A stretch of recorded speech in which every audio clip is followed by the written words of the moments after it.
Well, greetings and salutations, everybody. Welcome to the show. My name is John Campea, and this is Open Mic. Now, what is Open Mic? Well, it's not the John Campea Show, of course, for those of you who've been around here for a while. You know, the John Campea Show, the regular show that happens Monday through Friday, where we talk about all different types of news items, is on hiatus for a little bit as I take a little bit of a partial break and get caught up on some other things. But every couple of days, we are doing Open Mics, where all we do is take your live questions. And that's what we are going to do here today. And I hope you guys are having a good one already. And, before we get into the live questions, there is one thing I wanted to talk about here regarding, everything going on. Of course, the biggest issue going on in the world of movies right now, and of course the world, but here on this channel, we talk about how it's all confined to our little box of the movie and entertainment world, is of course been the whole COVID-19 situation. Movies got their release dates bumped, production shut down, movie theater shut down, pushing the entire industry to the brink. Now, of course, recently we were in a position where the big major movie theater chains announced that they were going to be opening back up in mid-July, and that movies like Mulan were going to come out on July 24th. Tenet, the new Christopher Nolan movie, had recently been pushed to July 31st, but it looks like it was going to hold that. And we were a matter of weeks away from movie-going, as it were, in some new form, getting back to relative normal. We're going to be able to go to the theaters. Granted, social distancing, all sorts of stuff would also be in place, safety precautions and checks and all that kind of good stuff, but it looked like they were starting to get a handle on things. Well, that was, of course, before a lot of people decided to act like jackasses and morons and pretend like everything was fine and get together in shoulder to shoulder, packed bars, no masks, do whatever it is they're going to do. And now we've seen the largest spikes in COVID-19 cases, new records. We were starting to flatten the curve. We were starting to get there. Things were looking good. And everybody's like, oh, good. I guess I can pretend like everything's fine now. And then we saw massive spikes all across the country. Not in every single state, but in a lot of the big major states, Texas, California, Arizona. We are seeing massive spikes in this thing. And then what happened? Well, on this show last Thursday, I said, guys, I have been more convinced than anybody that theaters are going to open and we're going to get these movies released on schedule. But last Thursday, I said in the show, I don't know that that's the case anymore. I don't think that Mulan's going to hit its release date. I don't think Tenet's going to hit its release date anymore. I mean, hopefully it still will, but I'm not feeling confident about it anymore. And then like less than 24 hours later, they announced Tenet gets pushed back into August. Mulan gets pushed back into August. Now we're hearing that AMC and other major theater chains have changed their reopening date from mid-July now to the end of July and all that kind of stuff. And here's the thing. I think we are now at a place. Now, remember, I'm the guy for the longest time was saying, guys, we're going to get past this because we're all doing the smart things. We're being smart. We're being safe. We're taking care of ourselves and we're taking care of the people around us. We're all doing the right things. We started to see the curve flatten. And I was like, guys, I feel very confident. That these theaters are going to open. We're going to get Tenet in July. We're going to get Mulan in July. We're going to have all these movies start to opening afterwards. We're heading in a good direction. We're going to get there, guys. We're going to get there. But maybe I put too much faith in humanity. Maybe I counted too much on a basic intelligence level of average human beings. Maybe I overestimated that. Maybe I counted on that a little bit too much. Because now we're seeing massive spikes and all this kind of stuff. And now me, the guy who is in a place of saying, I feel more confident than anybody that this is all going to open. Now I'm starting to wonder, and I've got to ask the question, are we in a place right now where we need to even start asking the question and wondering, are we going to get these movie theaters and back to business? Again, I understand there are bigger issues than movies, but on this show we talk about the world of movies, so that's where we're confining our discussion to. Are we even going to get these things open in 2020? Like, seriously. I am now at a point that I'm not convinced, and I hope I'm wrong. I don't think that AMC is going to open back up at the end of July. Like now they're saying they're going to open it back up on July 30th or something along those lines. I don't think they're going to make it. I don't think Mulan is going to open in August. I don't think Tenet's going to open in August now. I'm not 100% convinced of that. I still have hope they will. Fingers crossed. But I'm not feeling so good about it. These new spikes are having massive impacts all over the place. And even though we've started to see Hollywood go back into production, for instance, in New Zealand, where they kicked this thing's ass. They kicked this virus's ass in New Zealand. They're back up and shooting again in New Zealand. I believe that's where Avatar 2 is shooting right now, and their production is back up and running. We see other places, even in Hollywood, we've seen some sets reopen and things like that. But that could change. Like right here, this is a story that came out in Variety. The shutdown had just started to soften this month as a handful of U.S. productions, ABC's The Bachelorette, CBS's The Bold and the Beautiful, began slowly getting back to work, with others quietly preparing to start up again in the coming months. Those plans were predicated, however, on the assumption that COVID-19 cases were either leveling off or dropping nationwide, providing a safer environment for productions to move forward. And of course, some of those productions shut down again after one day. Now, this is where it gets interesting. One top film executive, speaking on the condition of anonymity, said that production is something the town is going to have to power through, unless an outbreak shuts them down. The executive pointed out that large volumes of existential level anxiety, but rather than contracting COVID-19 or contracting COVID-19 about committing to making content for our livelihoods in spite of it. But then again, another senior executive of a major production company, also speaking on the condition of anonymity, in order to be candid, said that more ground level view of the issue. Obviously, from the studio's perspective, from a bunch of people who are looking at their quarterly numbers and not going to be on set, there's a tremendous desire of, we've got to go, go, go, go, go, said this exec. Your natural bent as a producer is like, great, then let's go. We want to get stuff going, but I think the producers and certainly the filmmakers and the actors are all like, okay, it's all well and good to have these hypothetical ideas, but safety is paramount. So now we're looking at all these reopenings of sets of productions are now in big question. And these studios, look, we talk a lot about the movie theaters losing money at an incredible rate. It's true, but so are the studios. They're losing money at an incredible rate right now, not being able to do their business. And it's all based on the idiocy of a certain chunk of our population. And again, that's not a political thing. There are idiots on the left and idiots on the right. There's enough idiocy to go around for everybody. A lot of you are idiots. Well, we're all idiots sometimes, me included.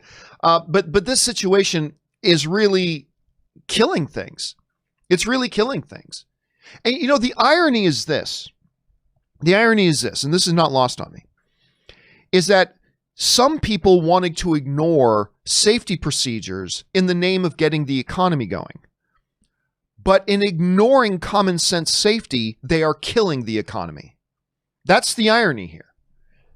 Ignoring COVID-19 was about getting the economy going, but by ignoring the realities of the situation, you're killing the economy.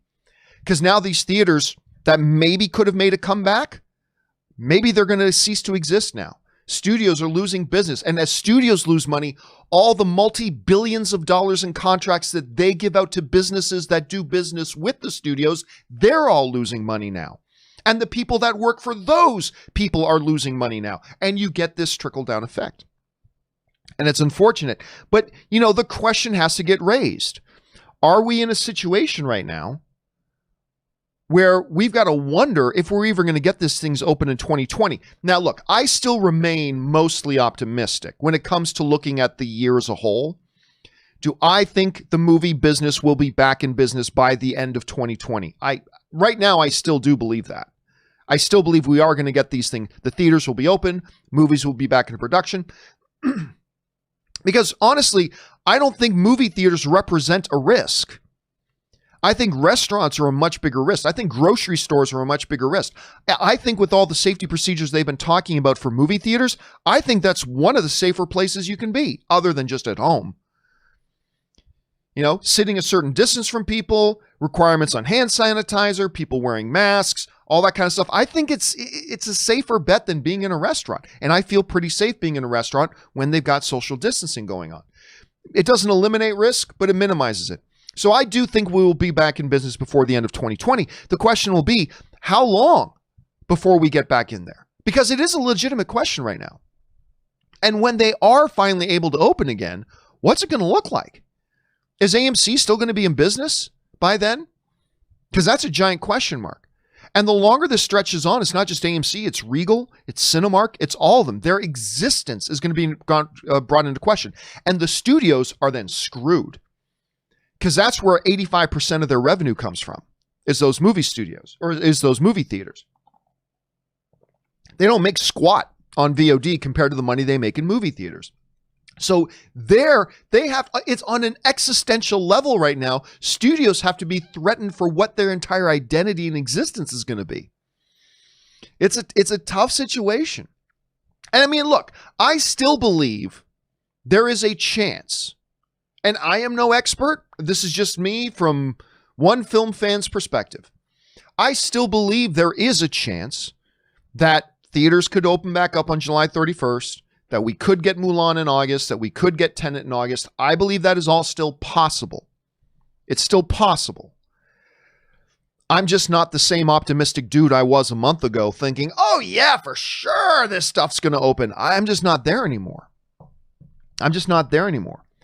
And I wonder where you guys are at on all that right now. Like, how do you guys feel about all that at the moment? So I don't know, man. I don't know. We'll have to see where things are, and we'll have to see where things go. But that's my thoughts on that. What do you guys think about that whole situation right now? Jump down into the comments section below and let me know your thoughts. Okay, let's move on here and get over to your live questions that you guys have been sending in. And we're going to get things started off here with the Wakandan Forever, who writes, faith-based films.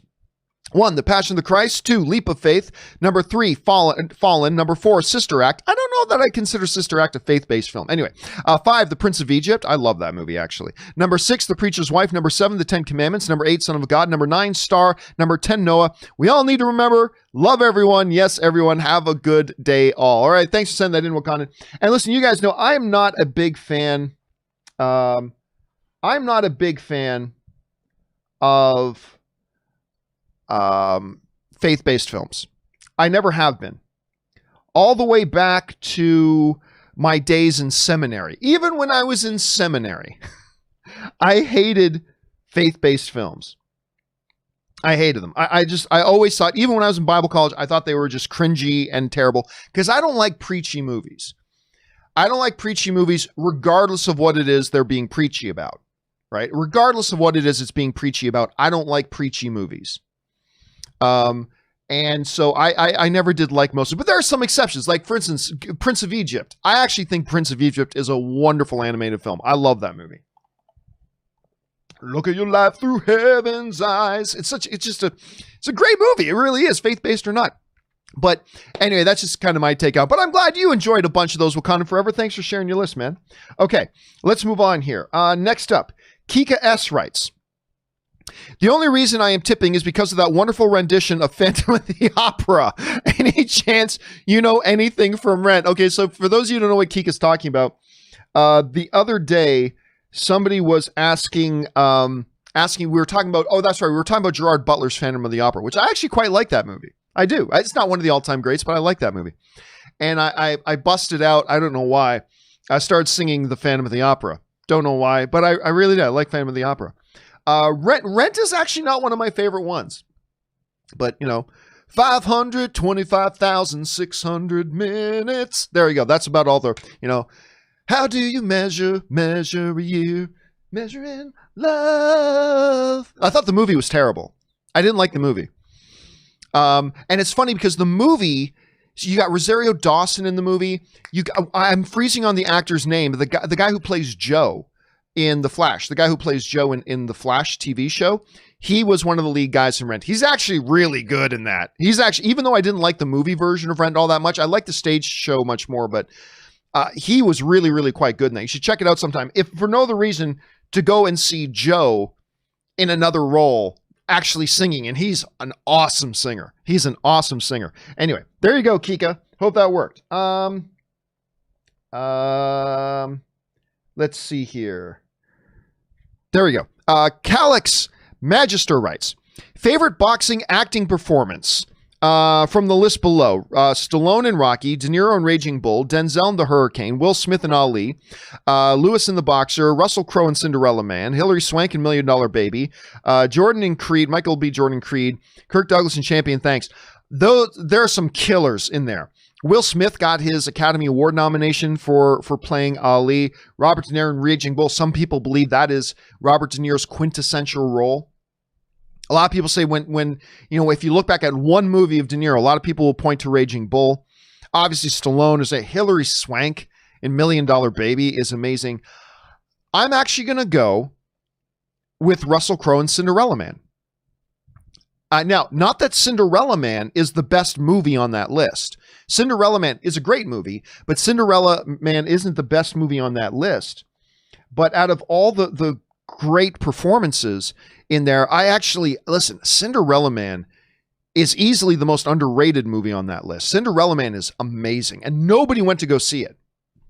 I remember, it was the first movie I remember. The studio was so confident in Cinderella Man, and nobody went to go see it opening weekend or anything like that. And the studio did this money back guarantee. I still remember this. And I don't remember any other movie doing this before, but it's like, if you don't like Cinderella Man, you can get your money back. That's how confident they were in that movie. And they had every right to be that confident because that movie is awesome.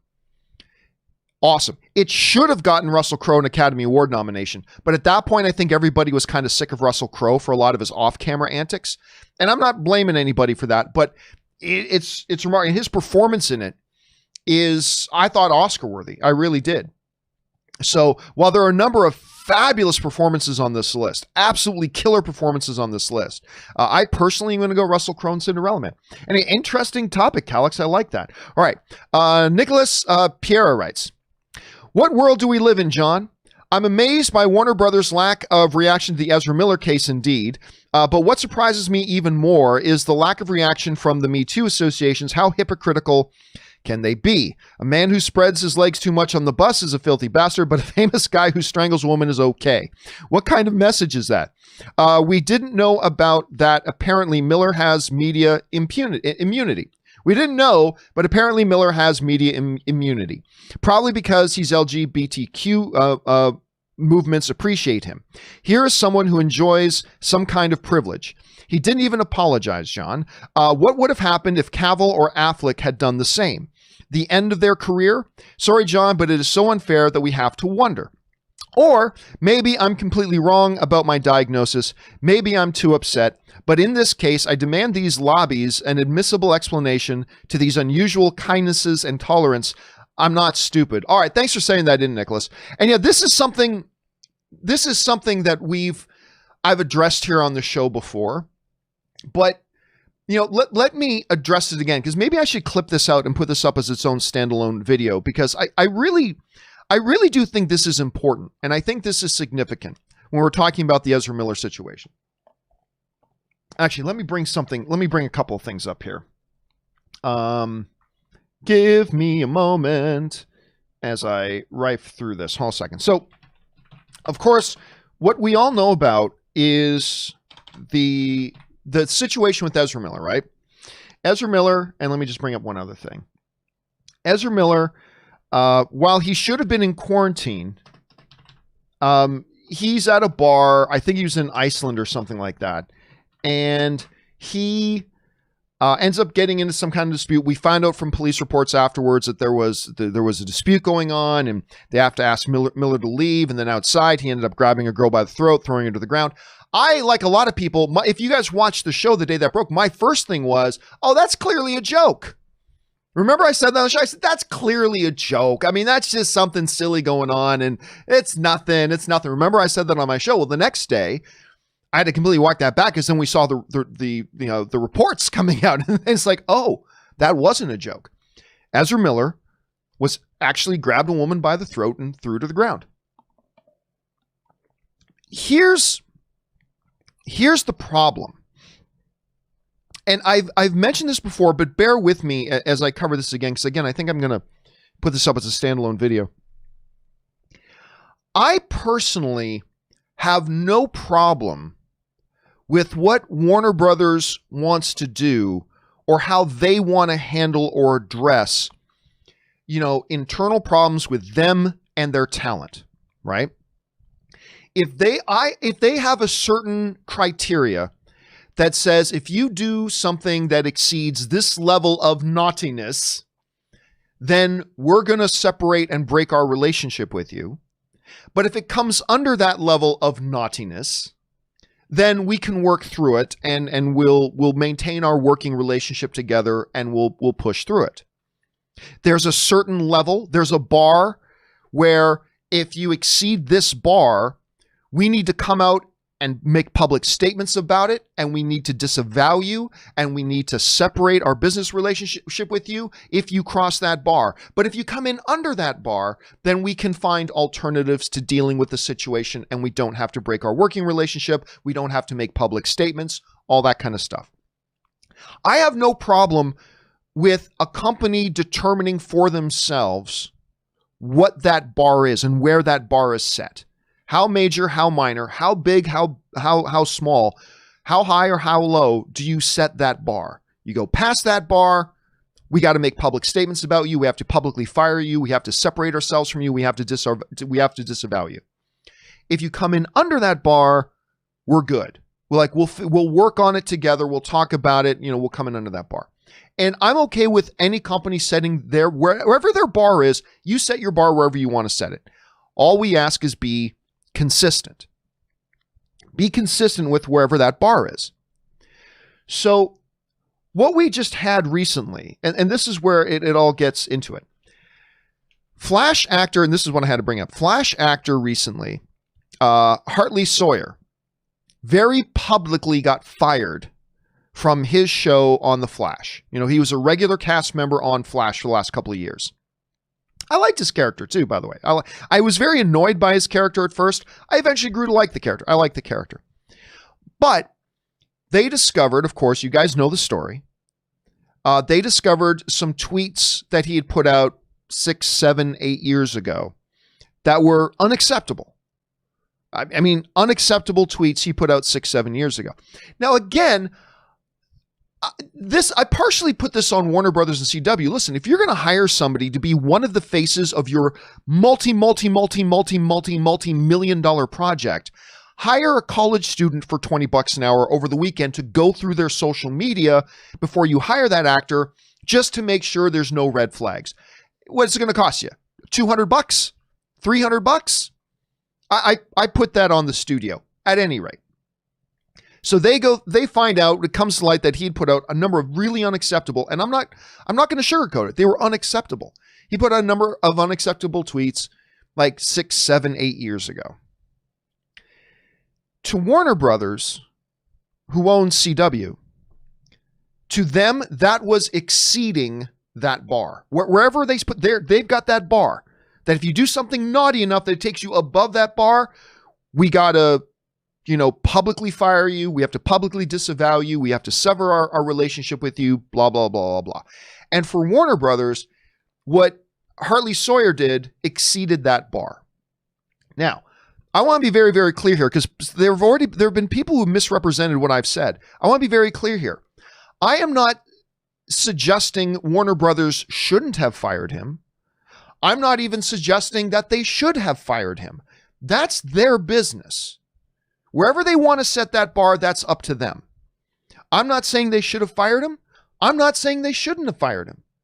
I am saying it's one of those situations where I would kind of respect however a company decided they wanted to deal with an issue like that internally, because, it is a reflection on their company and whatever they wanted to do. That's fine. I have no qualms that they fired him. I wouldn't have had any qualms if they kept him on board and worked with him. I would have been fine either way. But where the hypocrisy for Warner Brothers comes into play here is you look at a situation now like the Ezra Miller situation. Ezra Miller actually physically grabbed a woman by the throat and took her to the ground. This wasn't a tweet. This wasn't anything like that. He physically grabbed a girl by the throat and took her to the ground. And it's not even theoretical. It got caught on camera. It got caught on tape. And I, again, much like the Harley Sawyer situation, listen, I take a lot of crap because I'm an Ezra Miller fan, right? I've always said I like Ezra Miller's Flash. Everybody gets mad at me when I say that. Screw y'all. I like Ezra Miller's Flash. I like his iteration of Flash. I like Ezra Miller. I am an Ezra Miller fan. I make no apologies about it. But here we have a situation where he got caught. Now, again, I'm not saying that Warner Brothers should have publicly disavowed him and they should have fired him. I'm not saying they should have just ignored it. I'm not saying they should have fired him. I'm not saying they shouldn't. I don't care. That's their business. However, where it starts becoming a little concerning for, a fan like me from the outside looking in is, well, Warner Brothers, wait a minute. Where's that bar? Where is that threshold? Because you're saying that this one guy, Harley Sawyer, writing some unacceptable tweets 6, 7, 8 years ago, exceeded that bar. And I'm fine with that. I'm fine if you say that exceeded the acceptable bar, publicly disavow him, fire him, all that kind of stuff. But you're saying that physically, on camera, physically attacking a girl and throwing her to the ground is under that bar? Tweets? Naughty. Physically doing something? Physically attacking a girl? Under the bar. Now, again, I'm fine if Warner Brothers says both are above the bar. I'm fine if they're saying both are below the bar. But it just seems to me that there is an inherent inconsistency with a Warner Brothers saying that guy did something that we need to fire him for, but this guy did something we don't need to. Compounding all of that, we have the James Gunn situation. I am a massive James Gunn fan to this day. I never thought Disney should have, fired him in the first place. But we've got the James Gunn situation, very similar to Harley Sawyer's situation. He tweeted a number of very, very unacceptable things years ago. Disney decided to fire him over it. What happened 5 seconds after Disney fired James Gunn? Warner Brothers swooped him and hired him immediately. And I'm glad they did. I'm glad James Gunn is directing Suicide Squad. I'm a huge James Gunn fan. However, it begs the question. Well, if James Gunn doing what he did falls under that bar, why is what Harley Sawyer did exceeding the bar? How come James Gunn got a pass from you guys? Again, I'm not saying they should have hired him. I'm not saying they shouldn't have. I'm not saying they should have fired Harley Sawyer. I'm not saying they shouldn't have. I'm not saying they should fire Ezra Miller. I'm not saying they shouldn't. I'm just saying, where is that consistency? Where's that bar? Because there appears from the outside looking in, and I think from a social standpoint, this is very concerning. Because you're sending incredibly mixed messages, if you're Warner Brothers, over what is deemed acceptable behavior and what is not. Because I'll tell you this, and maybe I'm just speaking for myself, but I believe I'm probably speaking on behalf of all of us. I think just about all of us would agree with this statement, okay? I think almost all of us would agree with this. You write a nasty tweet about our sister, I'll speak for all of us, because I think most of us would feel this way. Correct me if I'm wrong, but I think most of us would feel this way.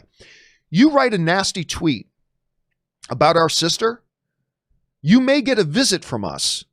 At the very least, you're going to get a phone call from us, and we're going to have a talk, right? That's fair to say, right?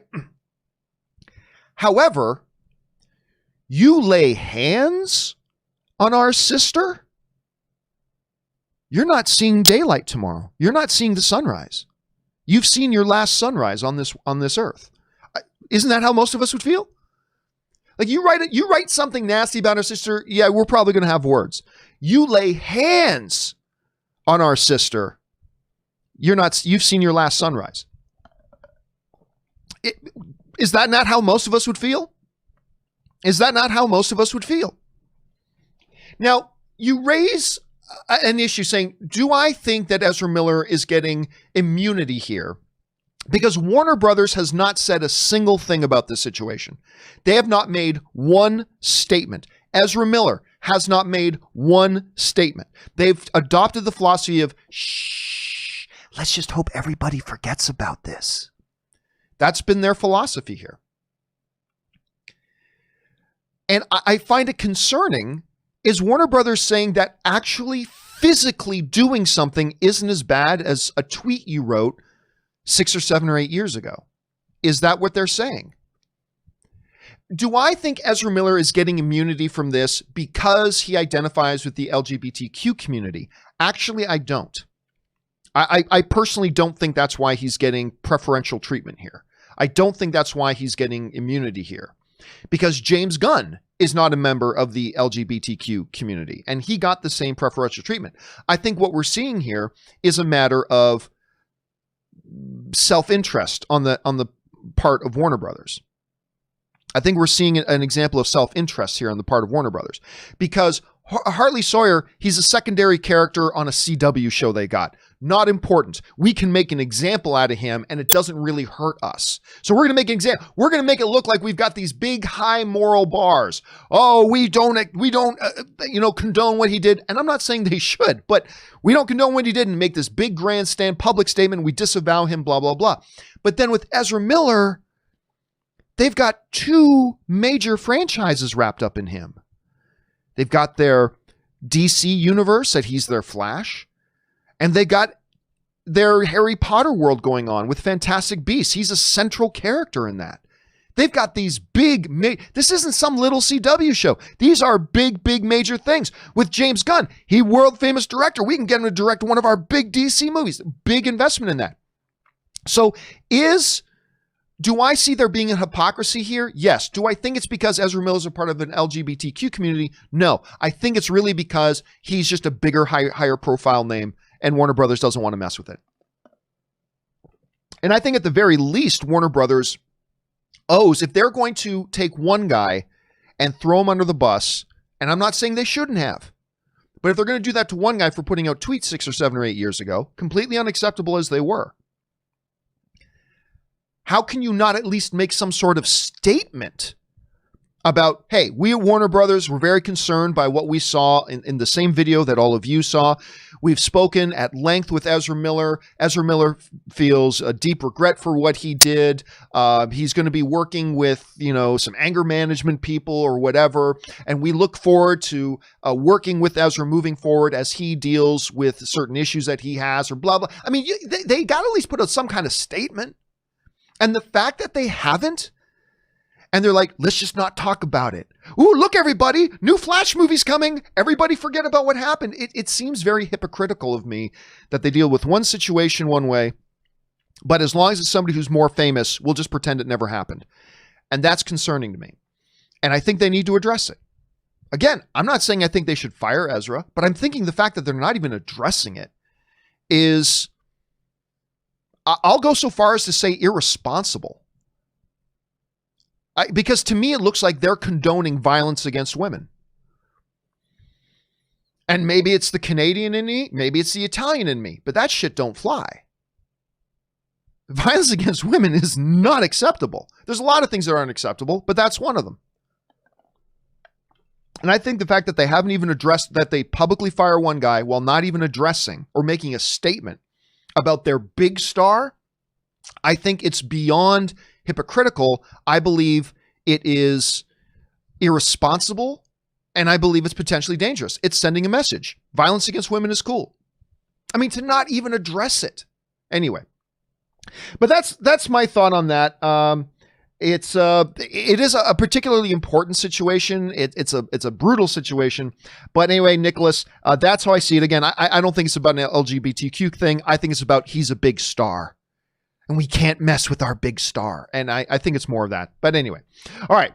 Let's move on. Thank you for writing that in, Nicholas. And I appreciate your position on that. All right. Shane Roxas writes, hey, John, I hope you're enjoying your time off. I am. Thank you very much. It's really not time off. It's really more time reduced. It's not time off, it's time reduced. And I am enjoying it. I'm getting a lot of work done on my documentary, which is great.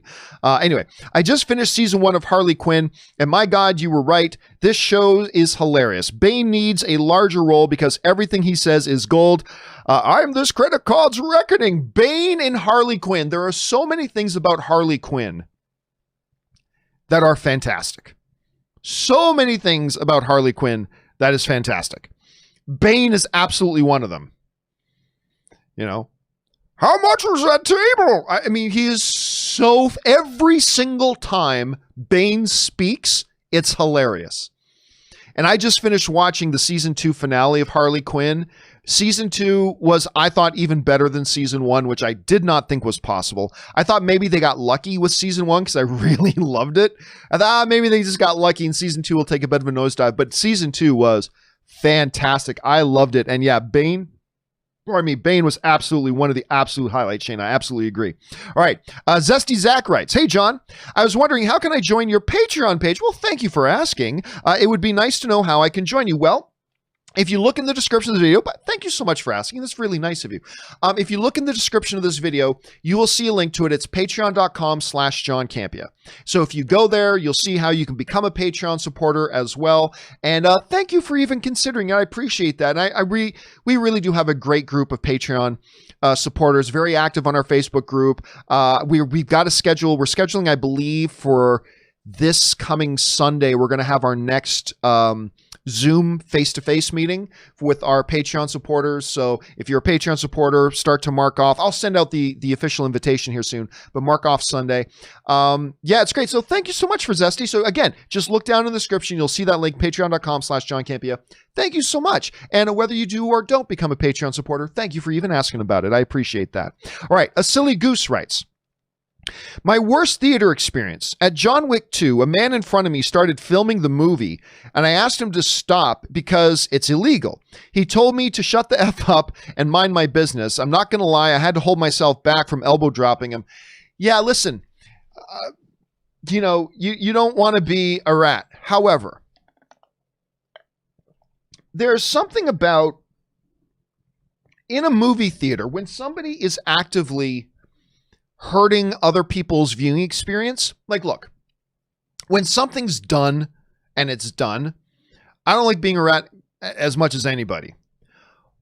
But when somebody is in the process of inflicting something negative on other people or people around them, yeah, do what you got to do to make them stop. And so we take it down to a very small level, like being in a movie theater.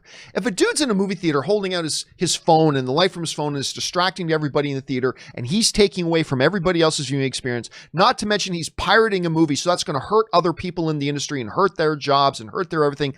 If the guy's in the process of doing something, you did the right thing. Say, dude, you stop it. If he wants to act belligerent, at that point, I have no qualms going, well, then I got to go to the management because we paid to be in this theater and you are distracting from our movie going experience. We all paid to be here, dude. Sorry, the universe doesn't revolve around you. And if you're not going to stop when we politely ask you, I'm going to go to the management.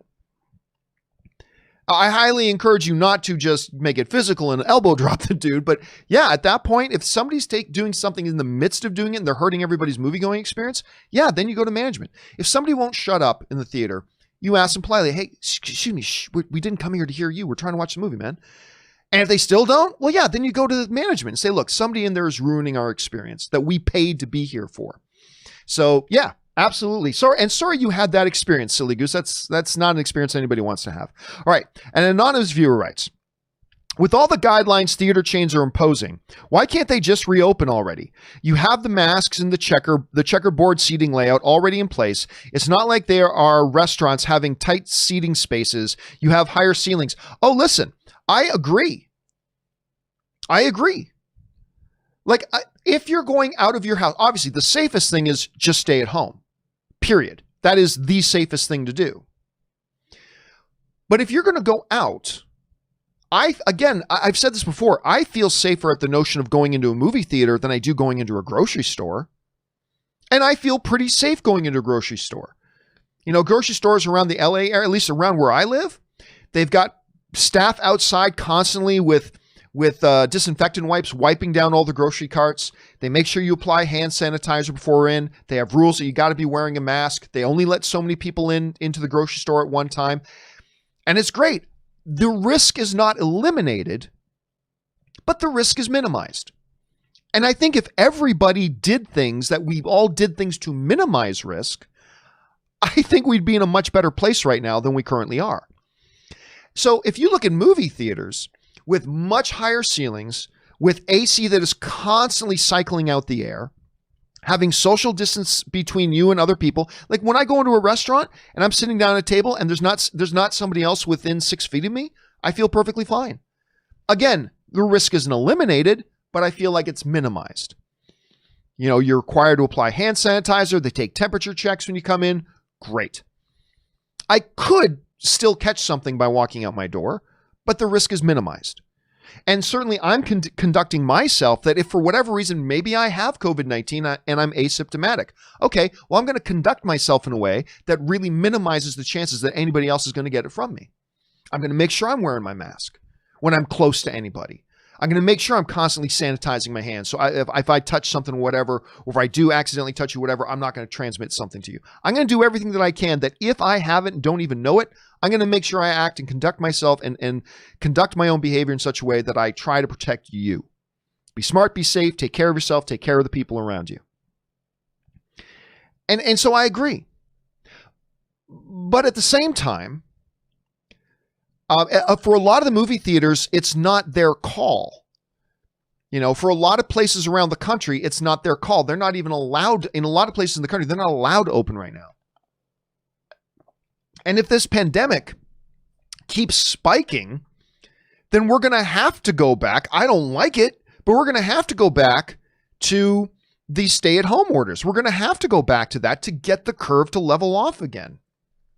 And that means restaurants are going to be closed again, except for, delivery. It means the gyms are going to have to stay closed. The bars are going to have to stay closed. The beaches are going to have to stay closed. The theaters are going to have to stay closed. So in a lot of places, it's not even their call yet. Also, places like AMC and Regal and stuff like that, they have massive workforce that it's going to take them a while to get everything spun up and ready to open again. So, I mean, I don't know. But listen, all other things being equal, I agree with you. I feel as safe being in a movie theater as I would in any public place. Personally, if the movie theaters are doing what they're supposed to be doing, require masks, lots of hand sanitizer, social distancing. If they're doing that, I feel as safe being in there as I would in any public place. But there's a lot of moving pieces of this puzzle that's making it very challenging. And I'm not going to pretend to have all the answers. But it's a great question. It's a question a lot of us are asking right now, Anonymous. All right, Logan James Kynaston writes, a hell of a lot of work goes into making a film for everybody involved. It certainly does. But what would you say is the hardest job on or even off set? Or would you say that there isn't one straight answer as it's all around a team effort and everybody involved? Thanks, John. Well, I mean, there's two different ways you can answer that. There's what is physically the hardest job, and then what is overall the most difficult job. Because, physically, I mean, I look at these grips and everything on sets that are constantly moving and lugging the gear and the lights and set people and all that kind of stuff. There's a lot of physical stuff. But overall, I would honestly say the hardest job is that of the director. The hardest job is that of the director because everything is on their shoulders. Like, whereas the set people have their area of responsibility, where the wardrobe people have their area of responsibility, where the ADs have their area of responsibility, everything comes back to the director, who has to give the okays and everything on every single aspect of it. Now, I've worked as a director on a set where I was the writer, producer. I did crafty. I did food services on my own movie. I did all that kind of stuff. I could tell you the most difficult hat to wear was that of the director. So my opinion, and other people, other film professionals may give a totally different answer. But for me, overall, when you look at the pressure involved and how much they are involved in when it comes to the overall production of a film, I would say the hardest one is that of the director. But other people may give different answers, and I'm not saying they'd be wrong. Anyway, great question, Logan. All right, next up. Darren Barnes writes, catching up on films during these times, Bridge of Spies, Mark Rylance, ladies and gentlemen. Anyway, really enjoyed this. Tom was brilliant. Yep, Tom Hanks was brilliant in it. Nice to see. Nice end to this true story. No Country for Old Men. Oh, that one's fantastic. What an unusual film where the good guy dies and the bad one lives. The abrupt ending was not expected. And it was a bit of an abrupt ending. But again, going back to Bridge of Spies is an underappreciated film. A lot of people didn't go to see it. And it didn't get as much attention as it deserved. But Mark Rylance, as great as Tom Hanks is in the movie, Mark Rylance won the Academy Award for Best Supporting Actor. And I had no qualms with that. He wasn't necessarily my pick to win, but he was fantastic, and I had no qualms with him taking it home. No qualms whatsoever. And again, No Country for Old Men. Yeah, it is a weird movie, but also like you walk out, you think about that movie for days after you see it. You think about that movie for days, and the ending is quite profound. So you're right about that. All right, let's see. Peter Pacheco. Thanks for writing that in, Darren. Peter Pacheco writes, one of two. Hi, John. Hope all is well. It is well. Thank you so much. Did you get the email from DC Universe? I did get this email from DC Universe about the $4.99 deal, but you had to sign up by June 30th. But being a Roku user also, it's not available. And I have asked HBO Max, what is the status with Roku? So I get the generic message about we are working on the issue. The customer service person stated that it's probably 90% of the questions we get about Roku and Fire Stick. But then I sent a message to DC Universe about the deal, and I've not heard anything back yet. Thank you. Yeah. So I got this deal, and I can't remember all the specifics of it, but I got this because I'm a DC Universe subscriber. Not for much longer, but I am currently a DC Universe subscriber. And so I got this email. I'm also a subscriber to HBO Now. They basically said, like, if you are a subscriber, you can get HBO Max for this. It's basically a bundle deal. Like if you are a subscriber to this, you can get this for $4.99. But like you, Peter, to me, I was like, well, that's nice. What am I supposed to do with that? I use a Roku, and you guys still haven't got HBO Max on Roku. My buddy uses a Fire Stick. An Amazon Fire Stick, and it's still not an Amazon Fire Stick. Now, look, you can get HBO Max. There are roundabout ways that if you have a Roku, you can get HBO Max. For example, I have Hulu. It's actually probably still my favorite streaming service is still Hulu. Oddly enough, everybody talks Netflix, Disney Plus. Hulu is actually my favorite streaming service currently. Anyway, you can add HBO Max onto Hulu and get HBO Max through Hulu. And so you can do it. There is a way to do it. If you have Roku or Amazon, you can get HBO Max as a third-party add-on service to one of your existing services. But I don't want to do that.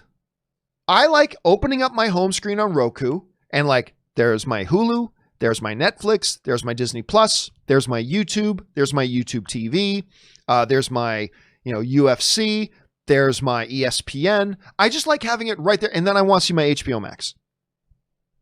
I don't want to have to bury it as a third-party edition. Like, look, if it was really, really important to me to have HBO Max right now, well, then I would probably do it. But the fact of the matter is, I would just like to have it. It's not important to me to have HBO Max at the moment. I have HBO Now, which is right there on my home screen on my Roku. I have HBO Now.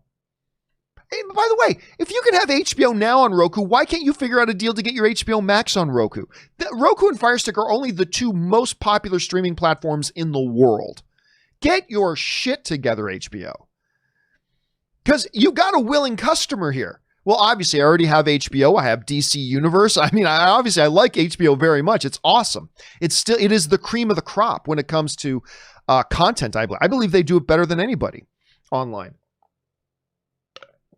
But yeah, man, they got to get this sorted out. They absolutely have to get this sorted out sooner rather than later because it's just not that important to me. So they're missing out on a potential customer until they get this fixed.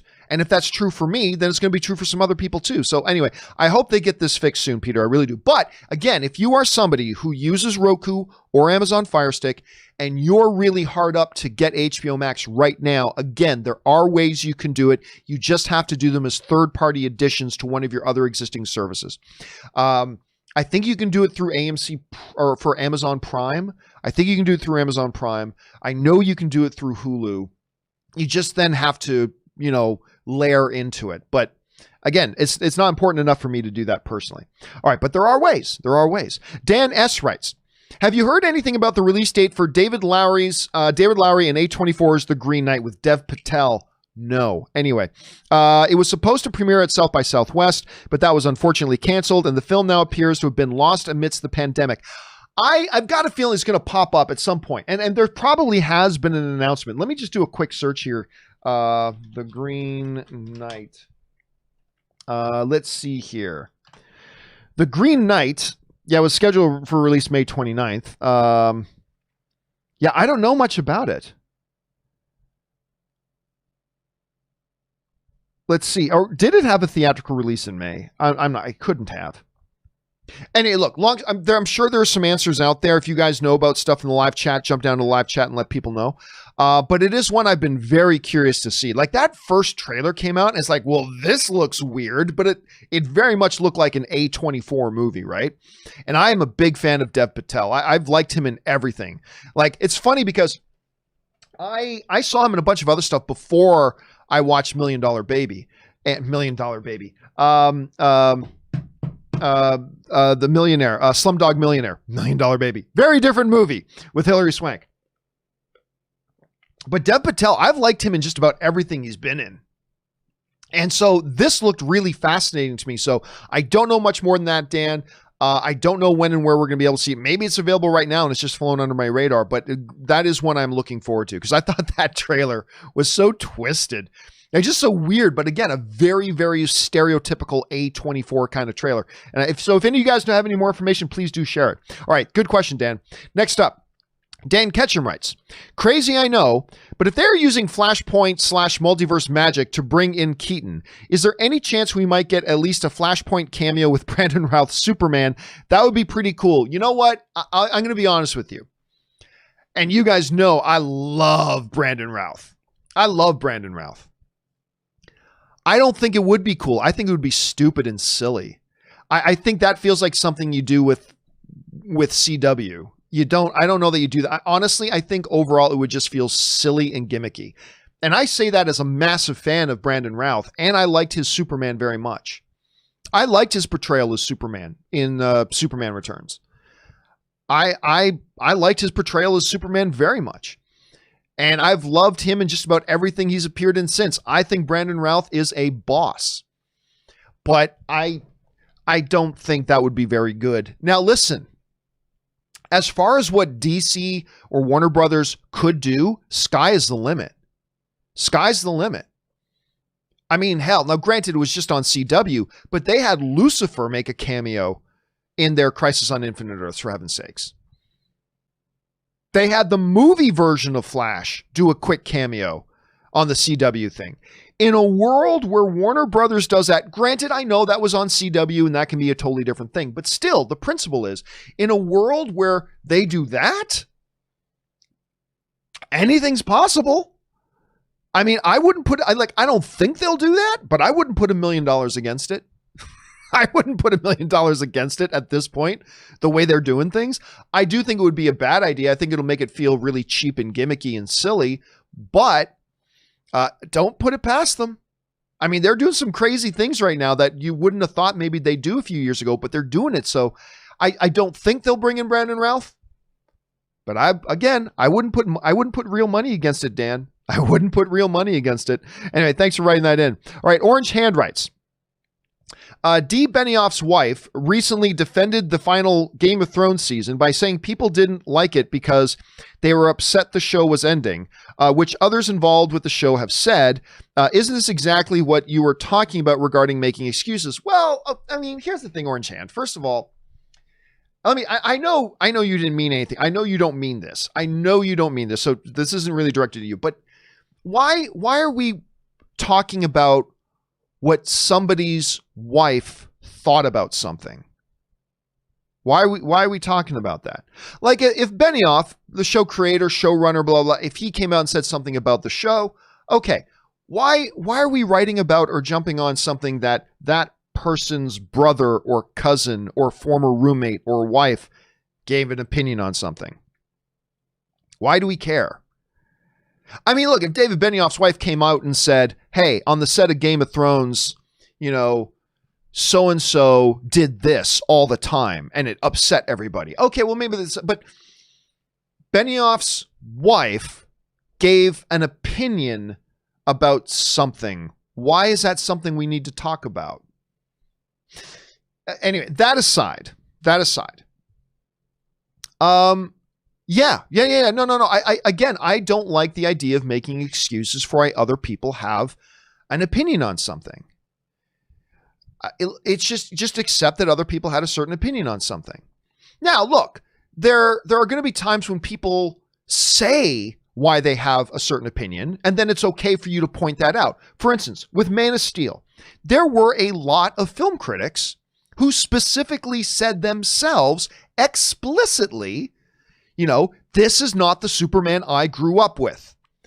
This is not the hopeful, whatever Superman that I grew up with watching Christopher Reeve and blah, blah, blah. So if they're going to say that explicitly, then it becomes fair for somebody like me or others to say, okay, there are a number of people out there who didn't like Man of Steel because it wasn't the Superman they grew up with. It's a different era Superman. That's not making an excuse. That's just referencing exactly what they said.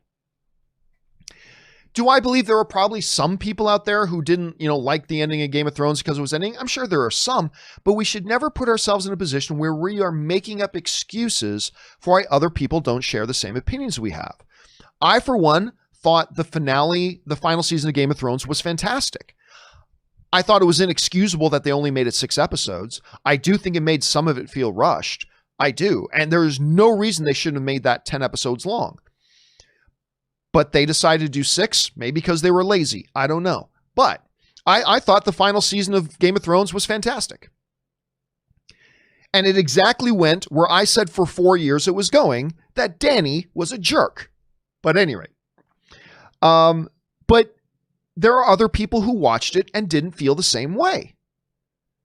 And so, no, we shouldn't make excuses that, oh, well, they just didn't like it because it meant the show was ending. No, they didn't like it because they watched it and they didn't like it.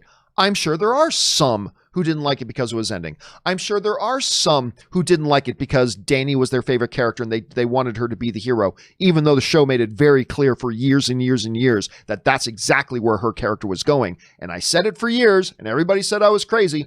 Anyway, I'm sure that's true. But listen, as much as I love Man of Steel, there are a lot of people who don't like it. There are a lot of people who hate it. And yes, there are some of those, it's just because it wasn't their Christopher Reeve Superman, but they've said that themselves. But aside from that, I can't sit here and make excuses for why they don't like it. I just have to, as a film fan, go, hey, I love this movie, and there's a lot of people that don't.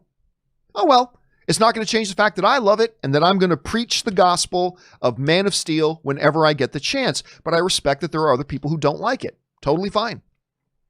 And I think those who are defenders of Game of Thrones and its final season have to just accept that there are a bunch of people who don't share that opinion and be okay with it.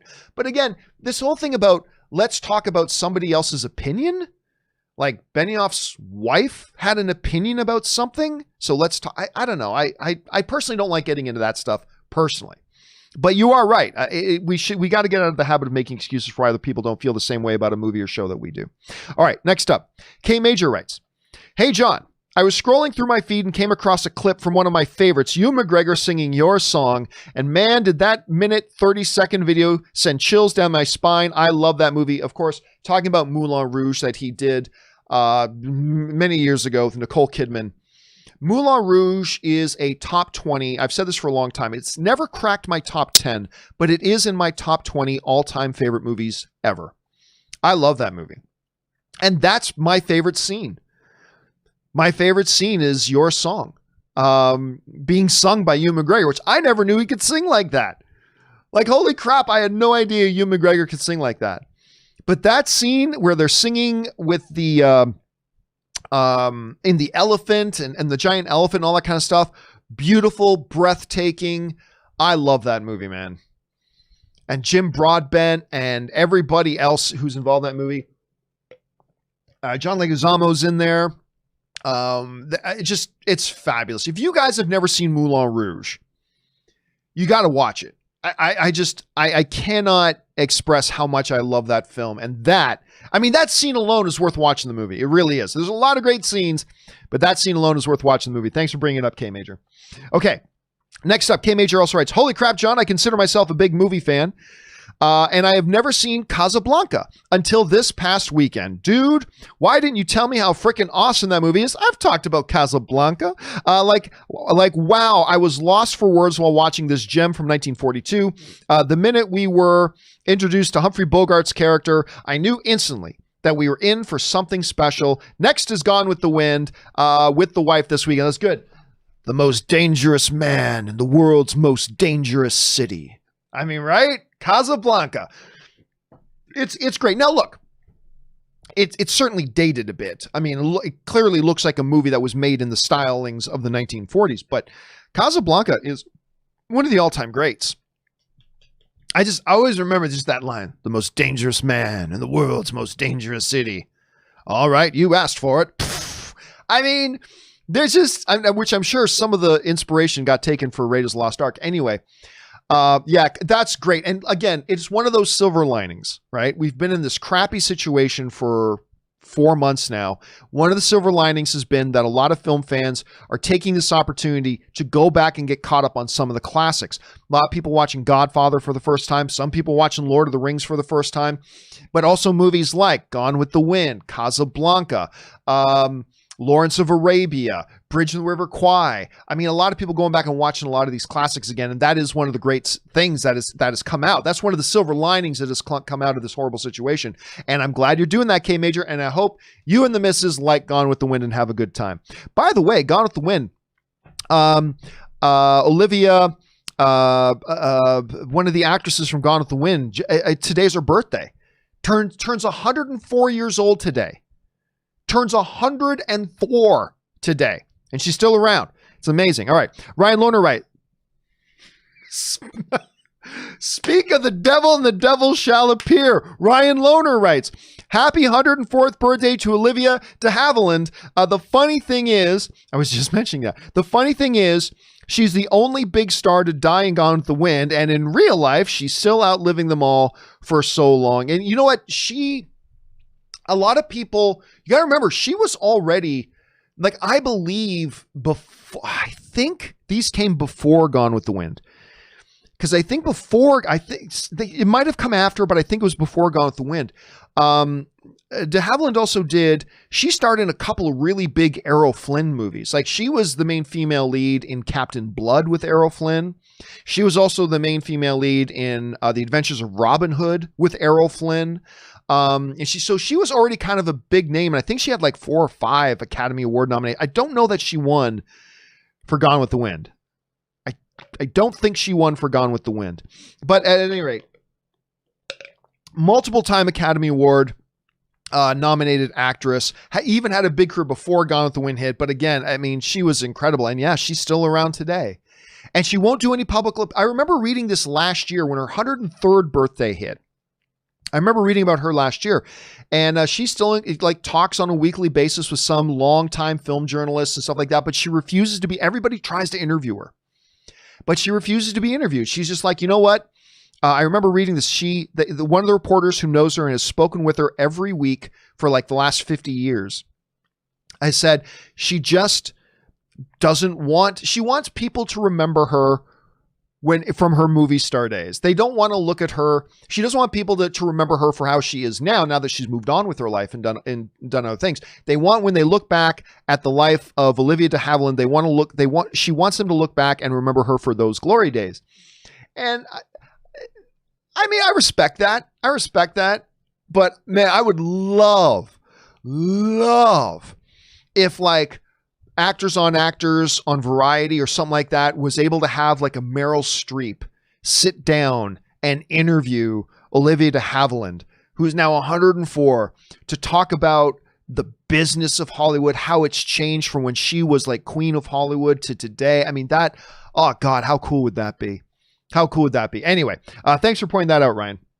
Okay, next up, Marie Seifring writes, I just realized the movie's Miller Crossing turned 30 this year. Yeah, I can see that one being about 30.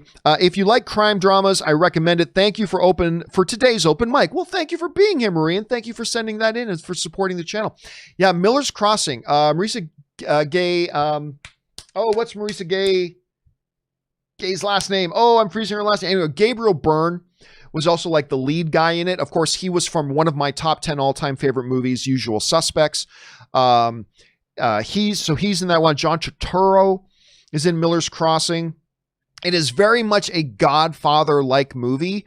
I would almost call it Godfather light, but it's this great interpersonal dynamics and relationships. And there's a scene in it that was clearly that influenced Casino that came later.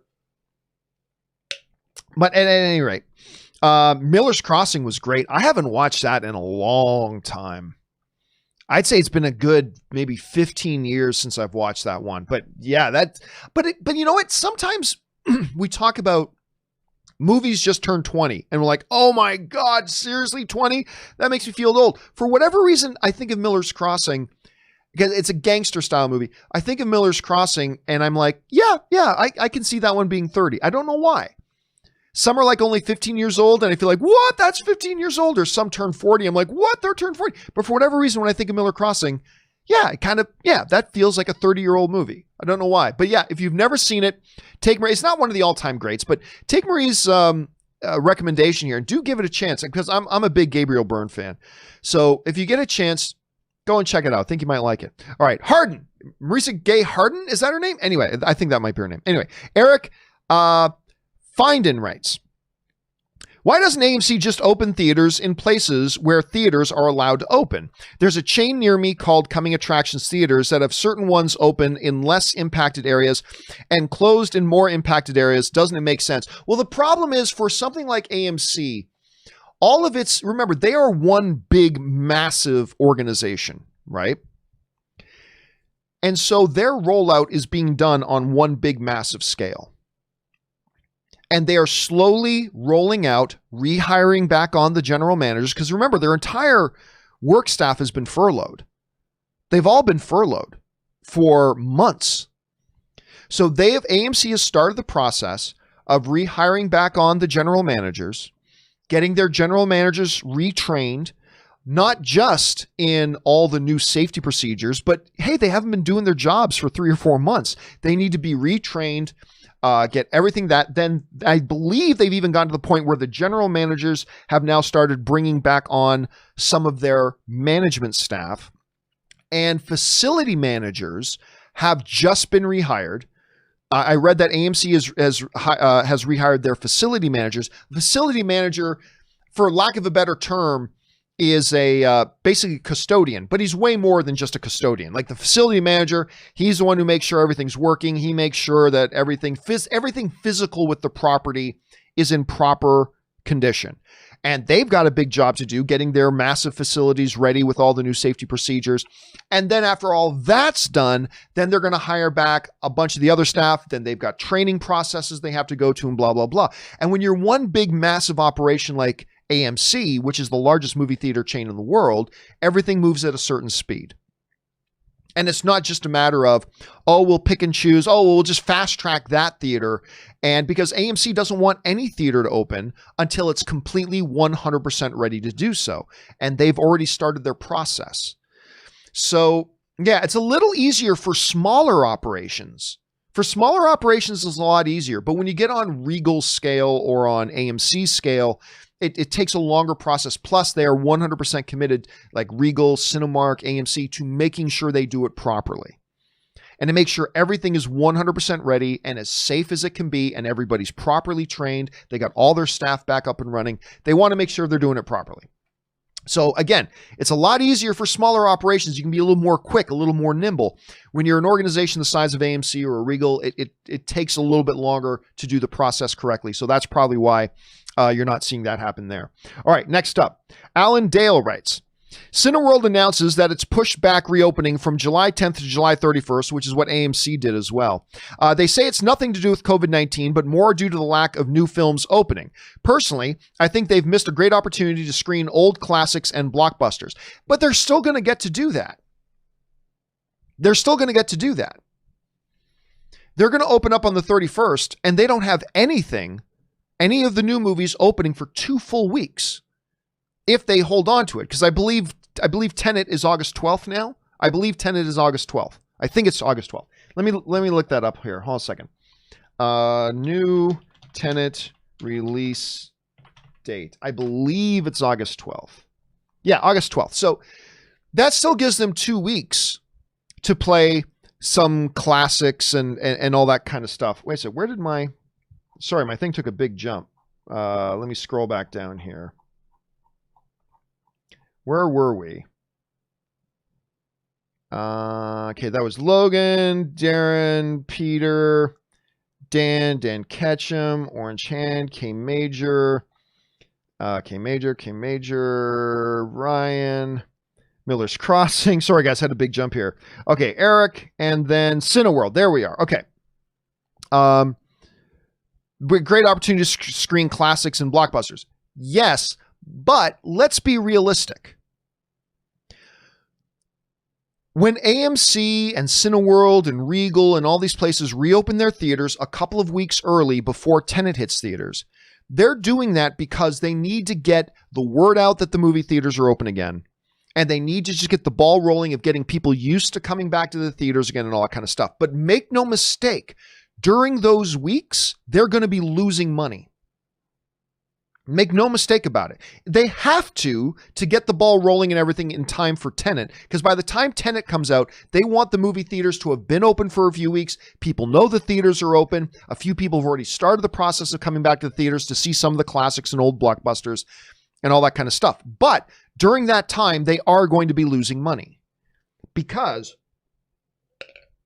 as excited as I am to go out to the movie theaters to watch some old classics, or to go back to the movie theaters to watch some recent blockbusters, not a lot of people do go to these things, right? Not a lot of people go. And so their cost of being open is going to exceed the amount of revenue they generate from the limited amount of people that are going to come to watch those movies. I'll be there. A bunch of you guys will be there, but not a lot of people will, right? So, and they can say, oh, it has nothing to do with COVID-19. It has to do with no new movies. Well, that does have to do with COVID-19, because the whole reason that the movies push their release dates is because of COVID-19. So yes, you pushing the reopening dates of your theaters is a COVID-19 issue. And by the way, depending on how things go in the States, movie theaters may not be allowed to reopen. I mean, we just don't know. It's kind of that tricky of a situation right now. So we'll have to see. So yes, I am looking forward to them reopening back up early. I'm looking forward to seeing some of those classics and blockbusters. That is the plan. But they can only do that for so long because they are actually losing money as they're doing it. So we'll see. We'll see what happens here. And again, I have my doubts that they're even going to open again on July 31st. I have my doubts. And I have my doubts that Tenet is going to open on July 12th. And then what is it, the 26th? Is that when Mulan's supposed to come out? I have my doubts, man. I have my doubts. I hope they do. I really hope they do. But I also really, really have my doubts. So we'll have to wait and see how that all kind of plays out. Okay, next up. Alan Dale writes, Tutu, also, could reopening in the UK get even more delayed due to the US spike? Your thoughts? Absolutely. Because listen, if the theaters can't open in the United States, I'm not saying this is the way it should be. I'm just saying this is the way it is. If the movie theaters cannot reopen in the United States, then Tenet is not going to release. And Mulan's not going to release. And a lot of these movies aren't going to release. And that is going to have a global impact. What I don't think the studios are going to do, I'm not saying they should, I'm not saying they shouldn't, but what I don't think the studios are going to do is, well, we'll release it in the countries that are open right now. They're not going to do that and then risk all the piracy and then everybody watching it online. And they're not going to do that. They're not going to release Tenet until they can release it around the world. They're not, and primarily in the United States. They're not going to release Mulan until they can do so in the United States. So absolutely, Alan, that's one of the sucky things about this, is that because of certain people's stupidity in the US and how they've handled COVID-19, and now we got these massive spike, it's going to affect people around the world, including movie fans in countries that have done everything correctly. So that's one of the unfortunate things there, my friend. All right, next up, Eddie Burton writes, curious, which franchise do you think suffered more hardship and failed more creatively? The new Star Wars trilogy or the DCEU? I feel the answer is obvious, but interested in your perspective. Well, I mean, it all depends on, I mean, you're obviously starting from a biased position because your position is that both failed creatively. And I don't know that I agree. For instance, I think The Force Awakens is fantastic. I think Rogue One is fantastic. I thought Solo was a really fun space adventure movie. It's a movie that never should have been made, but it was a really fun space adventure movie. I like Return of the Last Jedi. A lot of people do. A lot of people don't. And then The Rise of Skywalker didn't work for me. The Rise of Skywalker I thought was a poor film. And I happen to like other than Birds of Prey, I happen to like all the DCU movies. A lot of people don't, and that's fair. But I happen to like it, particularly movies like Man of Steel, Shazam, Wonder Woman by Patty Jenkins. I think there's a lot of really good stuff about there. So I don't start from the same starting position you're at, Eddie, where both of those failed creatively. My big thing, if you saw my video, I did like a 20-minute editorial on a Disney Star Wars fan's perspective on why Rise of Skywalker failed. I've got that up. It's on my YouTube channel. You can probably find it on my front page. As I detailed in that, the big problem narratively, I guess you can say, with all the new Star Wars films, is that in particular with the saga, they clearly had no plan.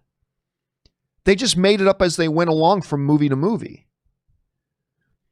And whereas J.J. Abrams, you know, his plan was never to have Palpatine to be in the movies. He always intended that Rey's parental lineage was not connected to anything. That was always his plan. He stated that several times. Other actors in the series have confirmed that, yep, that's what JJ told us, was that, you know, Rey's parents were nobody. Despite all that, then we get to Rise of Skywalker. Suddenly Palpatine's there. Suddenly Rey's granddaddy is Palpatine and all this kind of nonsense. What became clear was that instead of sitting down and plotting out like what they're doing with their High Republic stuff now, clearly they learned their lesson.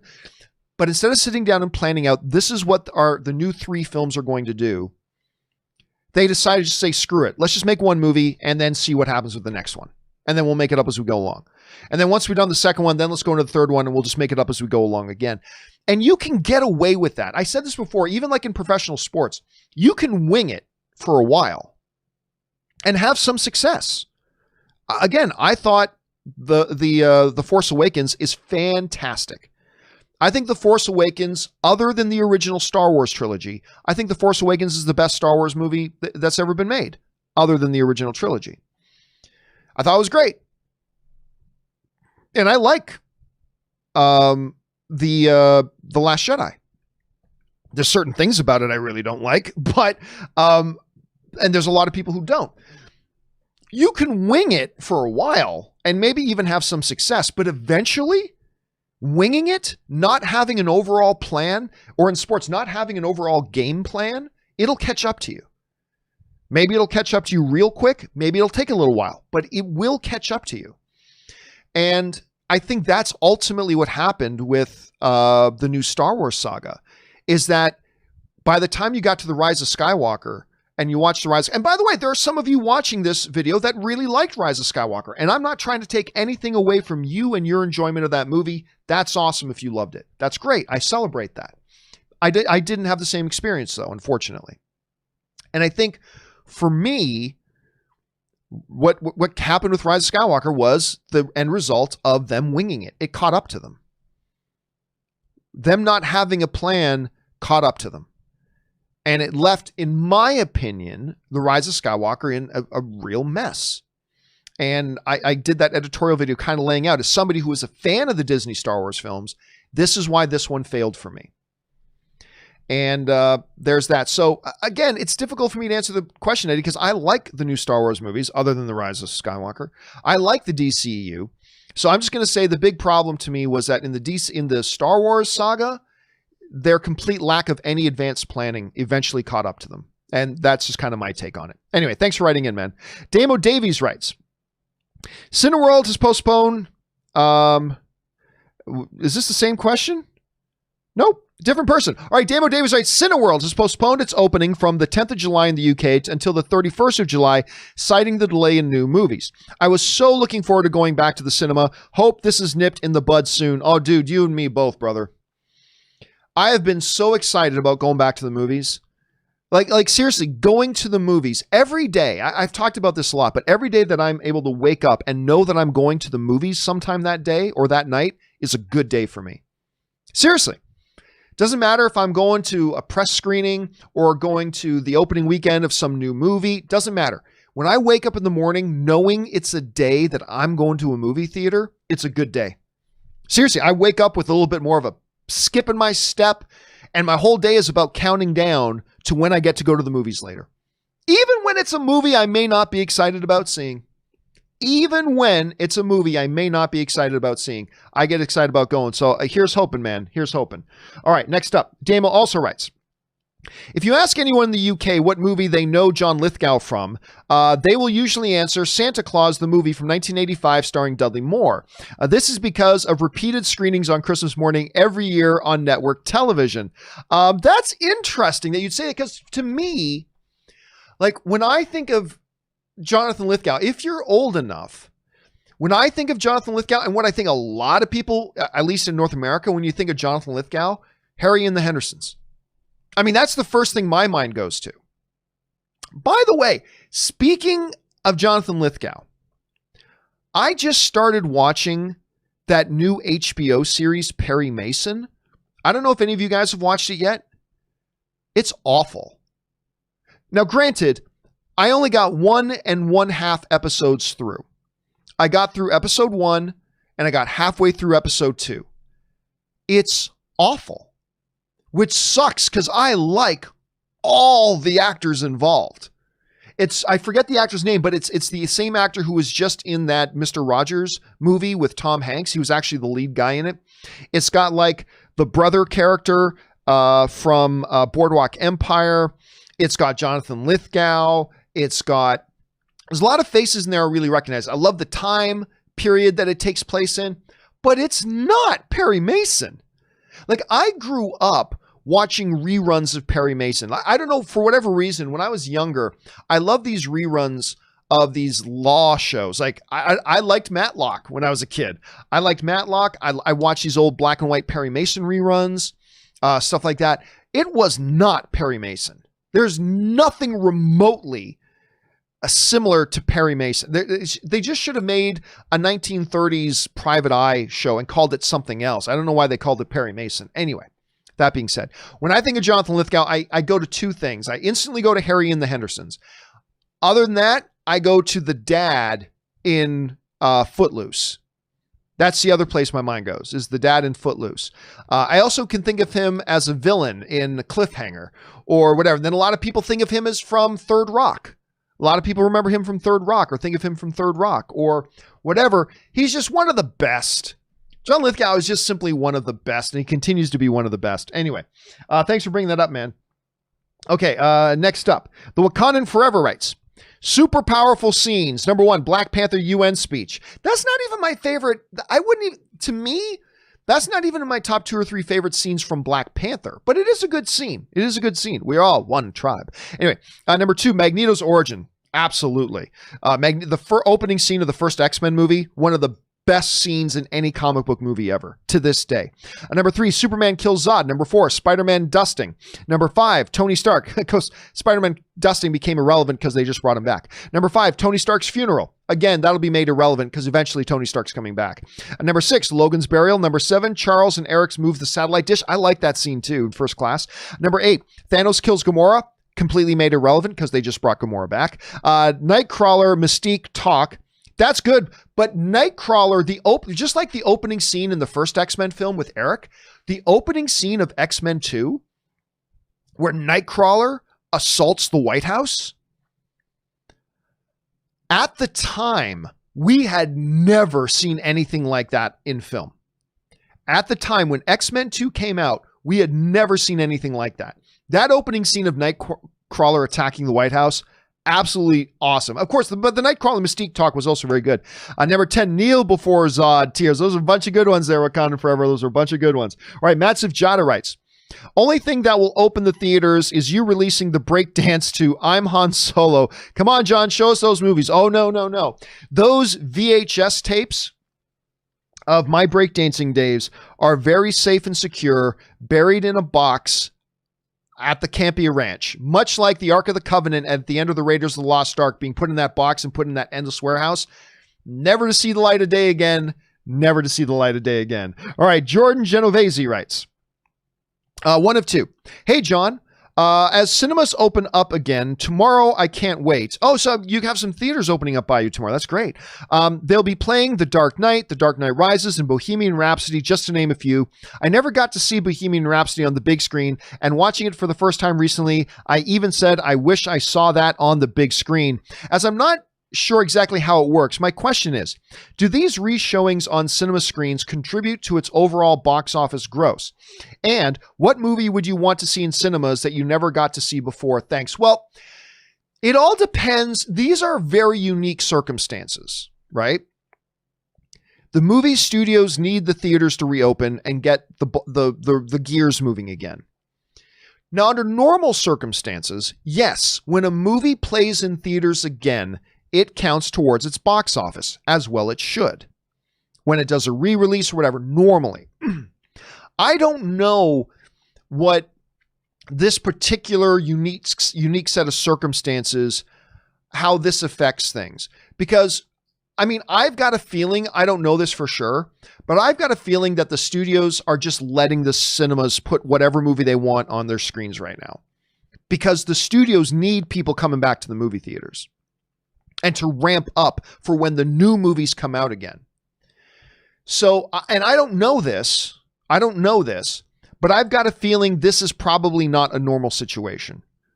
Because normally, yes, a re-release, whatever, that box office, if people buy money or spend money to buy a ticket to go see it at the theaters, that counts towards its box office. As well it should. But I've got a feeling, and I don't know this for sure, that under these particular and very unique circumstances, I got a feeling that might be different here. As far as which movie would I want to see in cinemas that I never got to see on the big screen? Godfather.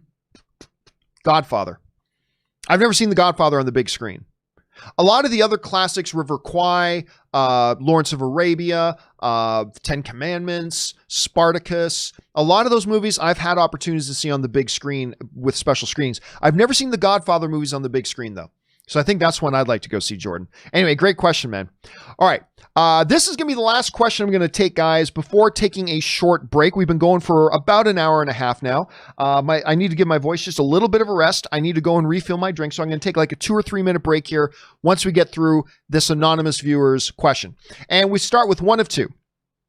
Unrelated question.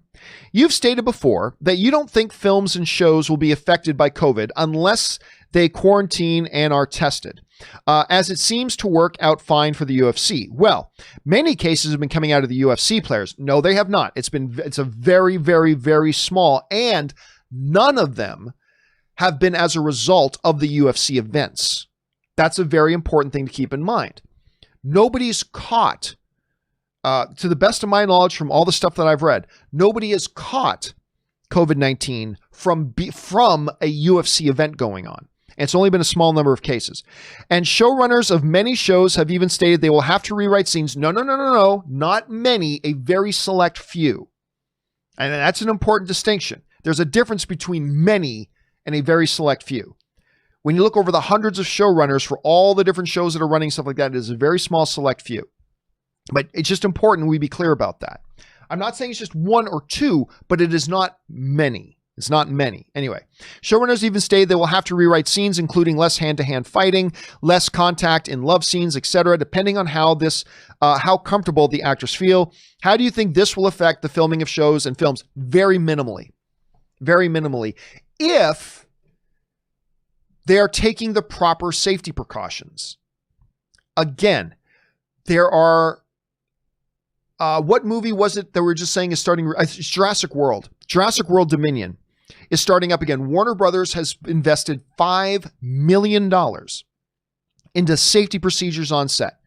Quarantining, daily testing, and all these safety procedures on set. So that when you're on set, it's like in the UFC. You know, if you're a UFC fighter, because of all the safety precautions that the UFC has put in place, when you step into the octagon, you know that nobody else in the octagon has COVID-19 because of all the extensive testing and procedures that they've put in place. That, yeah, some UFC fighters they found out had COVID-19 and therefore never got into the ring once they found out and never came into the facilities once they found out. Because of the extensive testing and protocols they're following, when you come to the UFC event, you know, okay, I can get in the ring with this other competitor. We can fight it out. We can wrestle. We can grapple. We can do all that kind of stuff. And I'm safe because I know we've done all this testing and we've taken all these safety precautions. That seems to be what Warner Brothers is doing on set. And they're spending a lot of money doing it. At the same time, there may be some actors or actresses where maybe some shows don't take really strict precautions and they should. Maybe some actors or actresses will say, you know what? I know we had this scene. We're supposed to have this love scene here, but I'm a little nervous right now because of the whole COVID situation. That may happen. And if that happens, then the showrunners will have to either take a hard line with it and say, well, that's what we need for our show. So you either do it or we get somebody else who will. Or if it's not that important to them, they can say, okay, we can find ways to work around this. This is a very big public health issue right now. It is a very big, serious issue. We'll respect that and we'll find ways to work around it to make you feel more comfortable. But ultimately, if these sets are going to take the correct precautions like Jurassic World Dominion is taking, then I don't think you're going to see it affect things too much. For other sets that don't go to really strong measures of properly testing, proper safety procedures and all that kind of stuff because they don't want to spend the money, it could affect those things a little bit more. But either way, it's all temporary. So I don't see any long-term effects. You know, and by long-term, I mean 4 years from now, they're still going to be doing this. I don't see there being any long-term effects. But then again, that tune may change depending how far we get into this whole situation, doesn't it? All right, listen, guys. My throat's getting a little bit sore. My drink is dry. So if you guys will give me 2 or 3 minutes here, I'm just going to take 2 or 3 minutes. I'm going to refill my drink, rest the vocal cords, stretch my legs for a second, give you a chance to talk amongst yourselves for a few moments, and then we will be right back and getting right back into it. So don't go anywhere, guys. We will be right back.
All right, guys, and we are back. Thank you so much for your patience as I took a little bit of a break there, went to go refill my drink.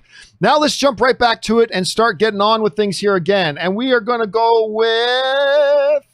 Next up is Old Man Playing writes, Netflix Dark series, time travel done right, reminds me of the old Primer film. I like Primer. That was a low budget, really interesting, kind of really twisted, convoluted, where there's a million different strings going different directions. Check out Primer if you get a chance. I've never watched Dark. Last episode of Open Mic we did a couple of days ago, somebody else recommended Dark. I might have to try it out. Again, the idea of time travel turns me off because I think that's a lazy man's writing tool, but there are exceptions. There are examples of it being used very well. And a lot of people are saying Dark is one of the series that does it well, so I may have to check that out at some point. Thank you for adding your name to the recommendation list, Old Man Playing. Right, next up, Patrick Conway writes, saw on Instagram Ray Fisher forcefully retracting his praise for Joss Whedon. In my opinion, this is petty and ungrateful. If throwing Whedon under the bus is going to be a running gag for the Snyder Cut, my interest will be gone. Joss deserves respect for Justice League. Well, I mean, look, I think I've got several opinions of this. Number one, we talked remember about a year or so ago, that story came out that Ray Fisher was actually quite upset by the fact that apparently a number of his scenes got cut out of what ended up being the theatrical version of the film, to the point that he said he doesn't think he'll ever be he didn't say he vowed to never be in DCU again, but he didn't think that his stuff was ever going to happen again. And he was quite upset about blah, blah, blah. I think this is just him lashing out. Look, I've said this before about, you guys know, I've said this before about some of my favorite actors and some of my favorite filmmakers. And I think this applies to Ray Fisher as well. I think it's really Bush League and cheap and garbage and disrespectful and basically, I'm not going to pull punches, loserish. To get on Twitter, look, if you've got an issue with somebody that you know or that you've worked with or whatever, you go talk to that person. I think taking that on Twitter is something 14-year-old high school girls do about, Josie was hitting on my boyfriend. I mean, that's I think for the purview of like 13-year-old prepubescent little boys who can't handle the changing in their emotions because of the hair growing around their nutsack. I don't know. Again, I've said that about a lot of people that I really respect a lot, and I think it's true. I think it is Bush League and babyish to use Twitter as a platform for airing of the grievances, right? If you're an adult and you've got an issue with somebody because they cut you out of a film or whatever the issue is, then you talk to that person one-on-one. Taking it onto Twitter, I believe, is a sign of a very weak-minded individual. And I think we've all been guilty of it probably to some degree or another. But I think that's a sign of one of our, in a moment of weakness. So yeah, I think it's very disappointing that he would do that. I know he was butthurt over the fact that he got cut out of a lot of the scenes of the original thing. I know that bothered him. And I don't take it away from him that he was, I'm not taking away that he had every right to feel upset about it. But that sort of thing I think is Bush League and childish. And yeah, I don't have a lot of respect for people who take what should be personal issues that you deal with one-on-one with people and taking it to Twitter. I just think that says something about you. But anyway, that's just me. And I'm a Ray Fisher fan. But again, I've said that about some of my favorite actors and some of my favorite studio execs as well. And I think the same applies to this as well. Okay, anyway, next up. Damo Davies writes, I received a DC poster for Christmas and was shocked to see that the roster on the poster was Superman, Batman, Cyborg, Aquaman, The Flash, and Green Lantern. I fail to understand why Wonder Woman was not represented on an official DC Justice League merch. Well, I can't answer that, Damo, since I have no idea what poster you're talking about. Is it the movies? Is it like Ben Affleck's Batman and Henry Cavill Super, or is it a cartoon poster or is it a comic book poster? And if it is, maybe that was done during a part of the run where maybe Wonder Woman wasn't on. I mean, knowing nothing about the poster or the circumstances surrounding it, I cannot give any sort of opinion on that whatsoever. But email me at john@thejohncampeashow.com a picture of the poster, and maybe I'll be able to form an opinion. But not knowing nothing about the poster, I have no idea what the circumstances are. And circumstances and context is everything, James Bonner writes, so I watched the first 3 episodes of Doom Patrol Season 2. Without getting into spoilers, let's just say they haven't lost their touch of being able to hit me with the right cross to the funny bone and then suddenly gut punch me right in the feels. The first 3 episodes of Doom Patrol Season 2 have been brilliant. Absolutely brilliant.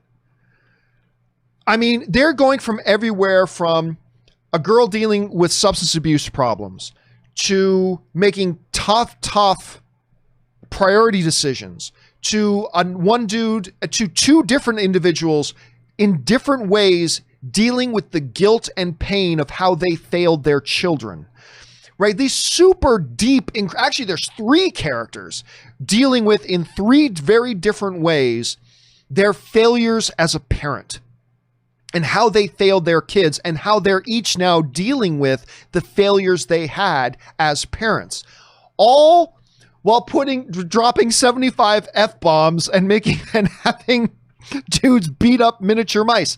I mean, it is crazy, but yeah, they have been absolutely killing it on this season of Doom Patrol, James. Absolutely. Alex M. writes, hey, John, been a daily viewer for 2 years now. Thank you so much for that, Alex.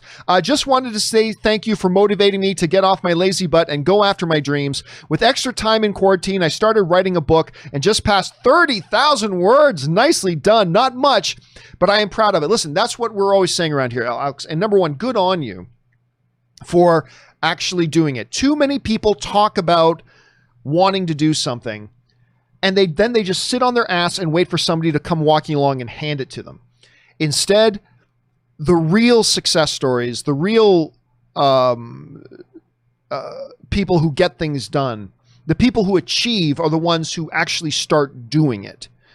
And you're doing it. And hey, listen, you may never get it published, or maybe you do, but whatever, but you did it. And I think that says something about you and your character, and you're going to feel very, very good about that later on. Because once you're done, whether it's the greatest novel of all time or whether it's not, you're going to feel a real sense of accomplishment. Like my novel, the Anniversary is my movie, sorry. The Pride, my novel, The Pride. I'm incredibly proud of that book, man. I'm incredibly proud of that book. Is it the greatest single novel ever written? Yes. Yes, it is. No, it's not. It is certainly not. But you know what? I am so proud of it. I really am. I still, it's crazy. I'll crack open the box there and I'll pull out a copy of my book. I'm like, I wrote this and I feel great about it. It's not the greatest story ever written, but I'm really proud of it because I set out to do it and then I saw it through. I did everything I needed to do to get it seen through. And you're going to have that always. And I think that will help you in other things that you want to do moving forward. And so good on you, man. That's awesome. And I hope it turns out well, my friend. I hope it turns out well. Okay, let's see what's next. Star Wars Rocks writes, just finished watching the Eurovision movie with Will Ferrell, and it's really funny. I heavily recommend watching it. Here's the funny thing about that. The funny thing about that is that I love Rachel McAdams. I love Will Ferrell. But that movie looked really bad. I have been really surprised hearing how many people actually really like this movie. And so it's funny because last night Ann and I were eating dinner, or Ann and I were having lunch yesterday. And we were like, should we actually watch it? I mean, we're like, yeah. So I think in the next day or two, we're going to sit down and watch it.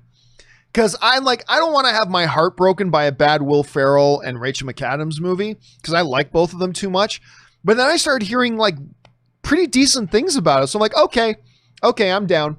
So thank you for that recommendation, Star Wars Rocks. I think we're going to get on that. Star Wars also writes, hey, John, I was wondering if you know any free editing softwares for YouTube videos. One of my friends has a channel and is making videos. So can you please help him? I'm not familiar with any of them. The best thing to do, Star Wars, is honestly just hop on Google and search free video editing software. There's a bunch. There's also some good video editing software out there that don't cost much. $5, $10. If your friend has an iPad, I think it's called LumaFusion. If your friend has an iPad, like I have an iPad Pro, there is a world-class video editing software that costs like $40. It's called LumaFusion.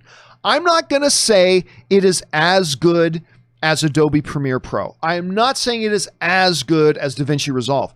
But for a piece of video editing software that you can have on your iPhone or on your iPad, it's insanely good. It's insanely good. And it's not free, but it's only like 40 or 45 or $50 or something. It's pretty cheap. If your friend has a Mac, iMovie is one he can use. I think I think the Windows still makes Movie Maker. I think so. The best thing to do is just to do a cursory, just Google search, and you'll probably find some good stuff. I mean, I myself, I primarily use Premiere. I recently tried to switch over to DaVinci Resolve, but I'm right in the middle of making a documentary, and I just realized I can't try to make the switch, even though I wanted to. I can't make the switch while I'm in the midst of actually making a project. I'm going to have to try to do it once my thing's done. I'll give DaVinci Resolve. So I use stuff that I do have to pay a lot of money for. But there are free options, and if not free, some very cheap options. So again, if your friend either has an iPhone or an iPad, I would really recommend LumaFusion. It's not free, but it's cheap, and it's incredibly powerful. It's incredibly powerful. I use it all the time on my iPad. Like when I was doing my thoughts on walks, and I will get back to doing those again soon. But when I was doing thoughts on walks, I would literally record my thoughts on walks and then get to a cafe or something, plug it in, and do all the editing right on my iPad. So that's one. And if they use a Mac, there's iMovie. If they use Windows, there's probably Windows Movie Maker. So there's a lot of good free stuff, but if you want something good, you're going to have to pay a little bit of money for it. Anyway, good luck to you and your friend, man. Julius A. Goodwin writes, I have to ask, are you getting the downtime and rest you need? I know you aren't doing the full show, but these open mics have got to be time consuming as well. Just asking out of concern. Well, thank you for asking. I appreciate that. Well, here's the cool thing. The only time that doing open mics takes is the time that the show is actually on. I've got about 20 minutes before the show starts where I just make sure all my, the stream is all set up correctly. When I, about 20 minutes to make sure that I've got all my stuff on Wirecast, make sure I do a quick mic check. I check my cameras, gets my lights turned down, about 20 minutes of that.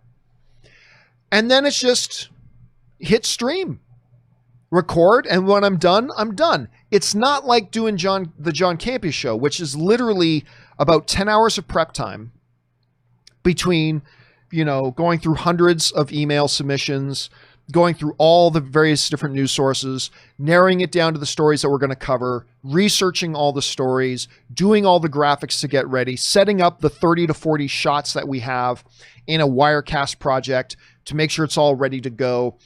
And then actually doing the show, which is another 2 hours on top of that. And then once the show is done, having to render out the main copy, segment out each individual news story, render those out, upload them to the server, get that all thumbnailed and tagged and all that kind of stuff. And then take the audio strip of the John Campea Show, record the introduction to it, render out a final podcast version, upload that to the server for podcasting and blah, blah. We're talking about like a 14-hour day. And that's when that's not including doing companion videos, open mic on the weekends and stuff like that. So yeah, these shows are long. Like today's show is probably going to end up being about 3 hours, but it's only 3 hours as opposed to the 14. Now I will admit I'm not getting a lot of rest because I'm using a lot of my downtime right now to work on my documentary that had been getting neglected a lot over the last few months because we haven't been able to do any more interviews and I just haven't had the time to do a lot of the work on it. I've been getting a lot of work done on my documentary, which is great. I'm very, very excited about that and I'm very, very happy about that. And getting caught up on some other things, not to mention I'm getting to spend more time with my wife. Just all these things are just renewing me, right? They're recharging the batteries. So yeah, doing open mic every couple of days for a few hours, yeah, that uses a little bit of time, but I'm only doing them every couple of days, and it's only the amount of time that I'm actually streaming is the time that I'm actually working. And then aside from that, I'm not getting up at 5 in, which is great. I'm able to work on my documentary, which is great. I'm able to spend a little bit more time with my wife, which is great. So yeah, it's been really good. And I still haven't decided if the John Campea Show is going to come back this coming Monday or if I'm going to delay it another week. Because this is week 2. We're in the midst of week 2 of the John Campea Show being on hiatus.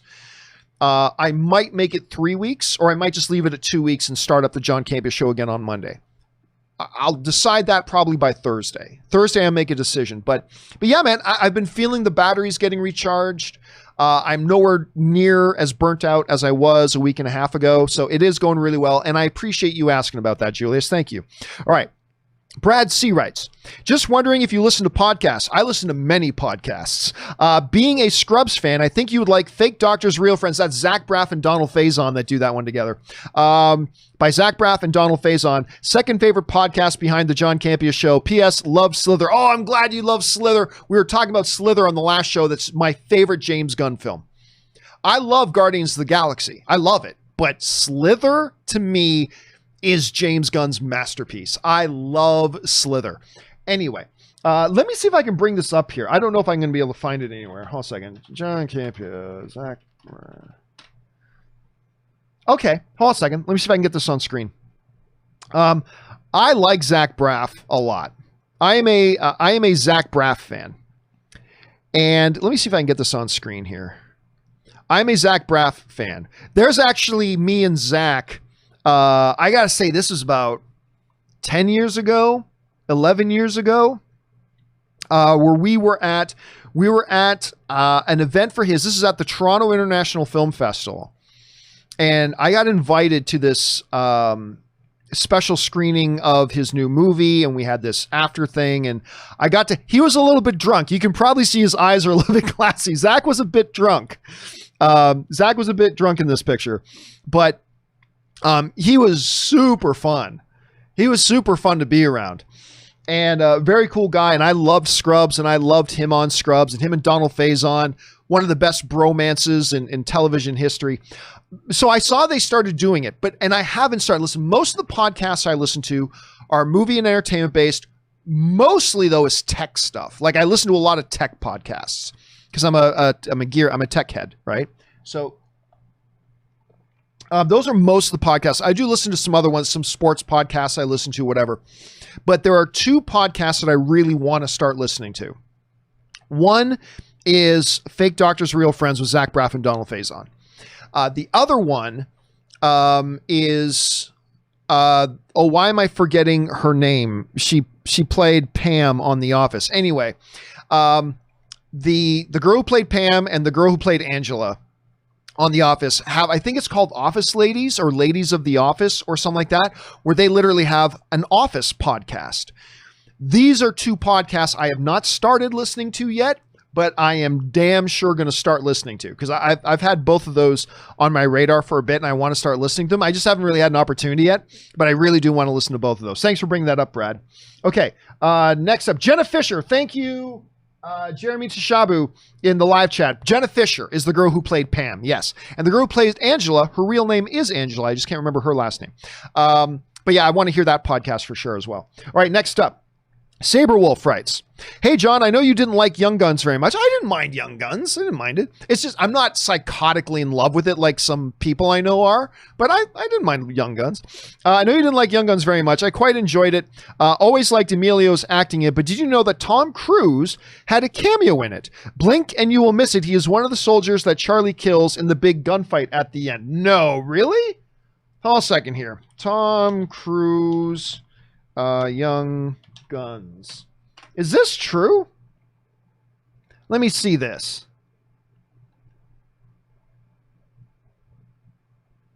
Okay, so there's an image here. I don't know how legit this image is, but there's an image I just pulled. Is that Tom Cruise? If that's Tom Cruise, that's hilarious. I had no idea. I had no idea about that. Learn something new every day doing this show from the audience. That's hilarious. I had no idea about that, Saberwolf. Thank you for pointing that out. That one's fun. All right. Jason Espinoza says, happy Canada Day, John. Well, thank you so much, and happy Canada Day to all of my Canadians and expats as well that are out there. In case you didn't know, I am Canadian. I only remind everybody every 5 minutes that I am Canadian. But yes, it is Canada Day. I'm going to get on the phone with some friends a little bit later celebrate the day. A day of glory and wonder for the world as the nation of Canada shines its lights on everyone. Thank you so much for that, Jason. I appreciate that, man. Tom Weinberg writes, started watching The Boys to take a break from my Community binge. Wow, that pilot episode was awesome. I'm already hooked. And dude, it just gets better. Now, I know there's a airplane scene in that first episode, but I think it's episode 6 or 7 that I just refer to as the airplane episode.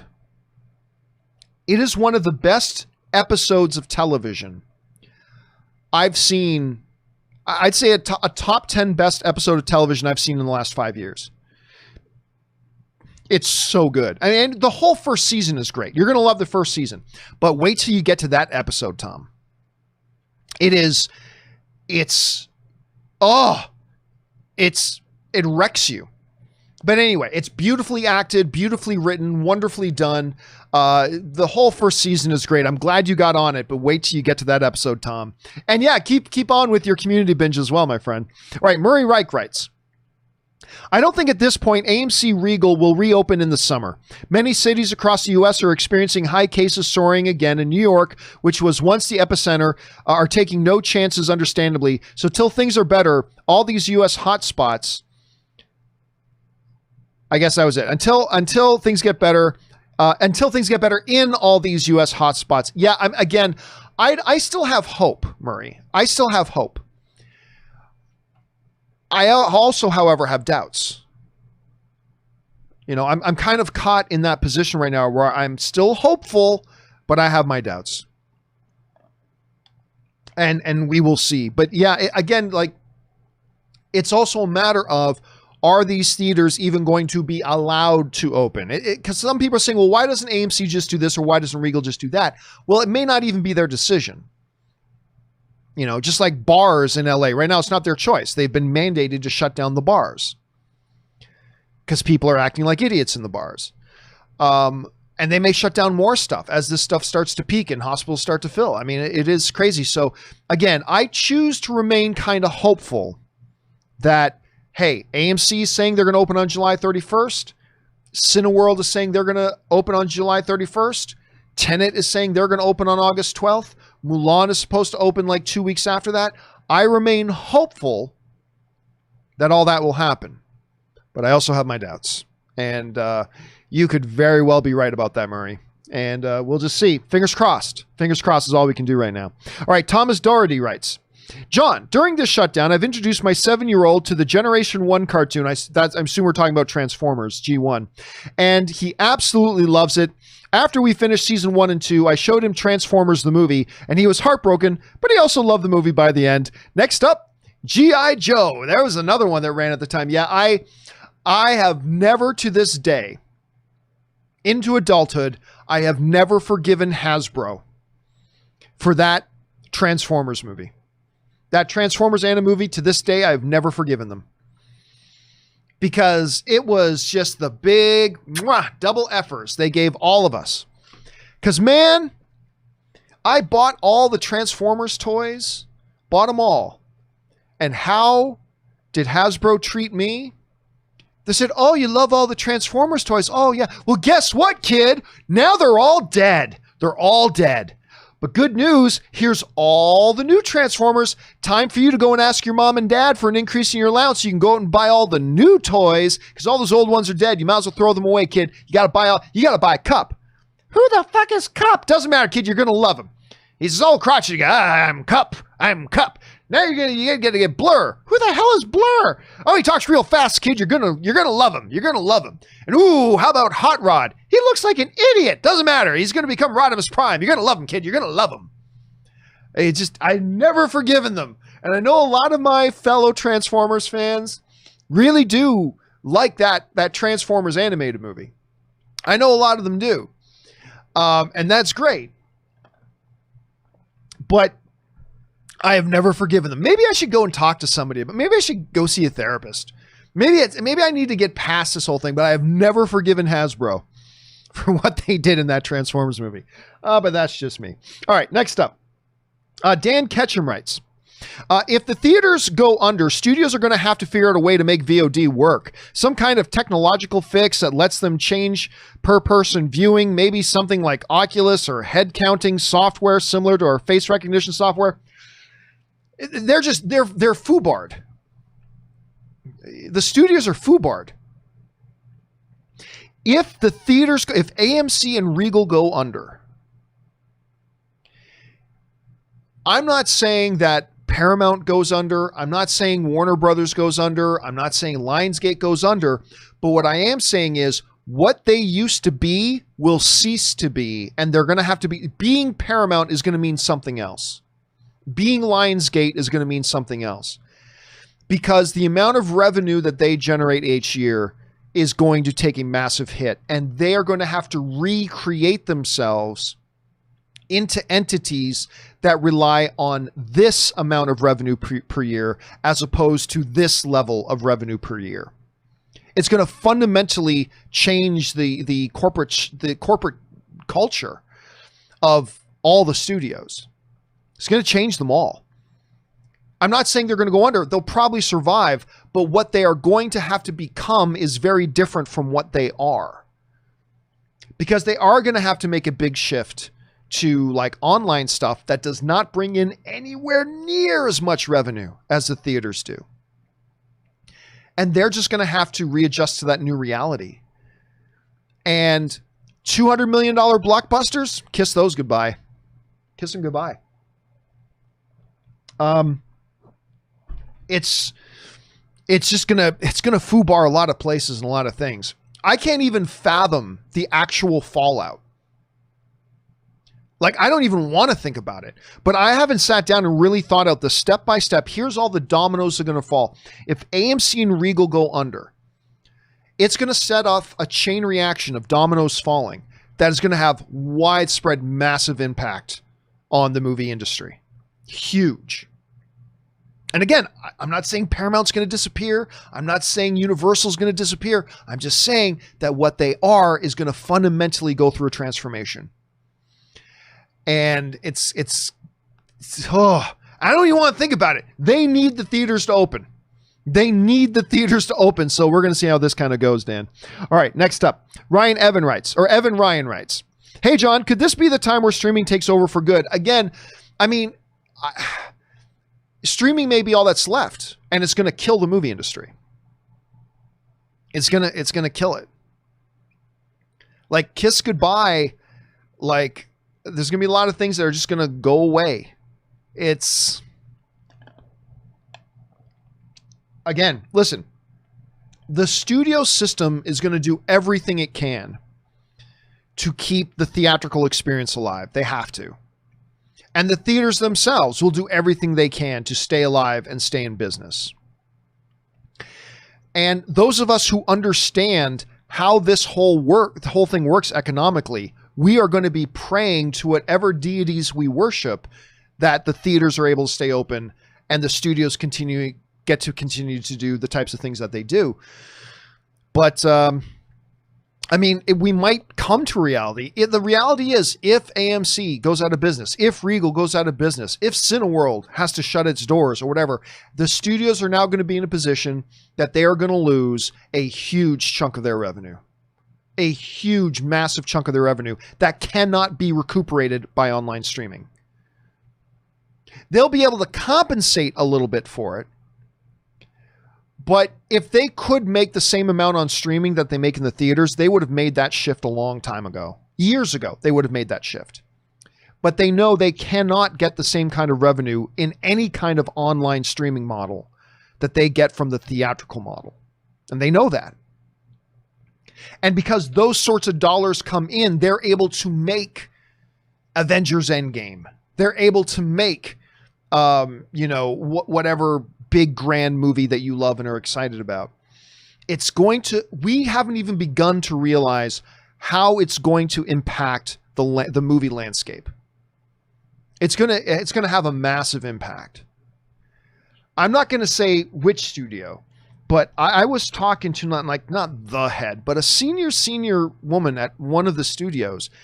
And it's like, that's the eggshells everybody's walking on right now. It's like in a lot of these studios, they do have some think tanks trying to work on the problem of, okay, what happens if theaters go under? But for the most part, the entire corporate cultures of the studios right now are just like, let's just keep moving forward like everything's going to be fine. And hopefully it will be, but it's a wreck of a time, man. It's a wreck of a time. Okay.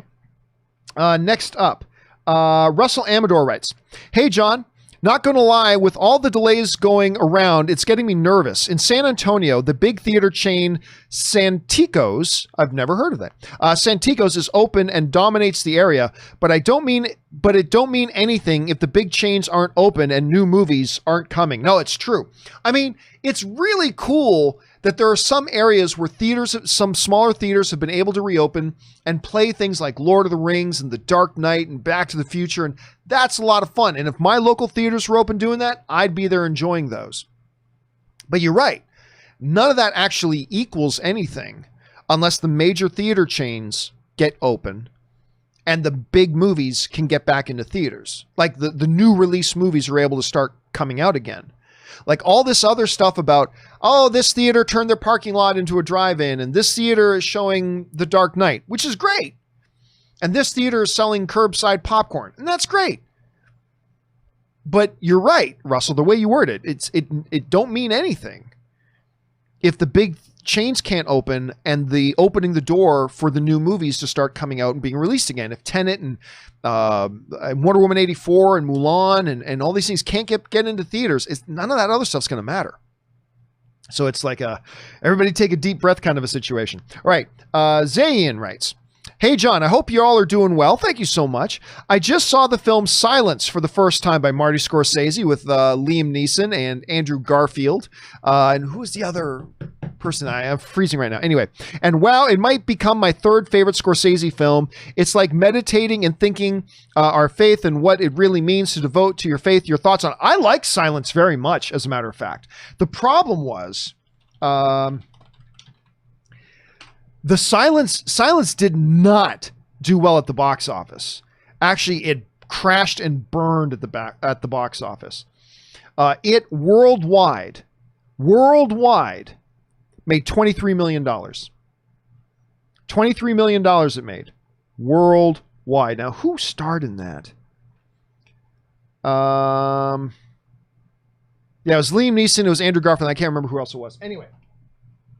That's one of the reasons, and actually Silence is one of the reasons why a lot of studios don't want to give Marty Scorsese $200 million to make a period drama. You know, he's been trying to shop around that Flowers of the Moon. I can't remember the exact title. Something Flowers, something Moon. Anyway. And Paramount, he went back to Paramount and said, "I need $200 million for it." And Paramount said, "Nope, you're not getting it from us. We'll still be the distributor for the movie, but you got to go around find somebody else to put up the money." And they went around and nobody else was willing to put up $200 million for that movie. So finally, Apple, who wants to get into movie production, Apple stepped up and said, "Okay, we'll pay for it. We'll be the production company of record." Apple will be the production company of record because they want to get into the entertainment business more. And they'll release it theatrically through Paramount. But see, Apple doesn't care.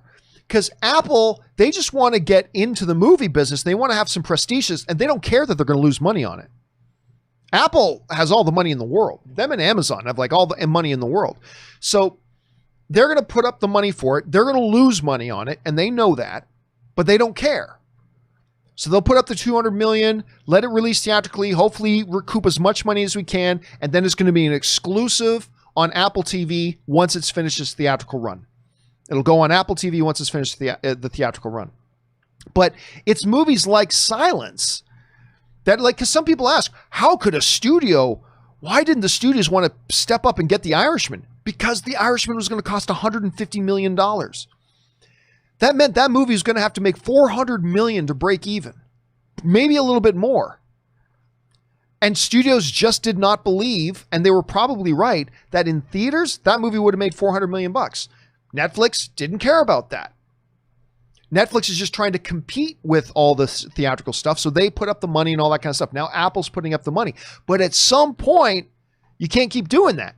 That's not a sustainable business model. And Netflix knows it and Apple knows it. But to get their foot in the door, they're willing to put up that kind of money. But yeah, Silence was great. I thought Silence was a really good movie. But again, in the United States, it only made $7 million. Think about that. Like most movies, a lot of the big movies make more money than that on its first Wednesday screening, right? It made in total, domestically, $7.1 million. Worldwide total, $23.8 million. Which is really unfortunate because the movie deserved more. I thought the movie deserved more. Let's see here. Where are we at? Cecil writes, hold up. When Thor, Rocket, and Groot arrive in Wakanda, Groot no longer has his game. Did, each replay the game for 5 years if he wasn't dusted. Were there enough batteries? Where were they Rocket's stolen batteries? How did Groot get another by the end of Endgame? I had not even thought about that, Cecil. Are we sure Groot didn't have his game? Well, maybe he arrived. I don't know. That's a good. I've never considered. Did the game get busted at some point? Wait a minute. Didn't the game get busted at some point at Nidavellir?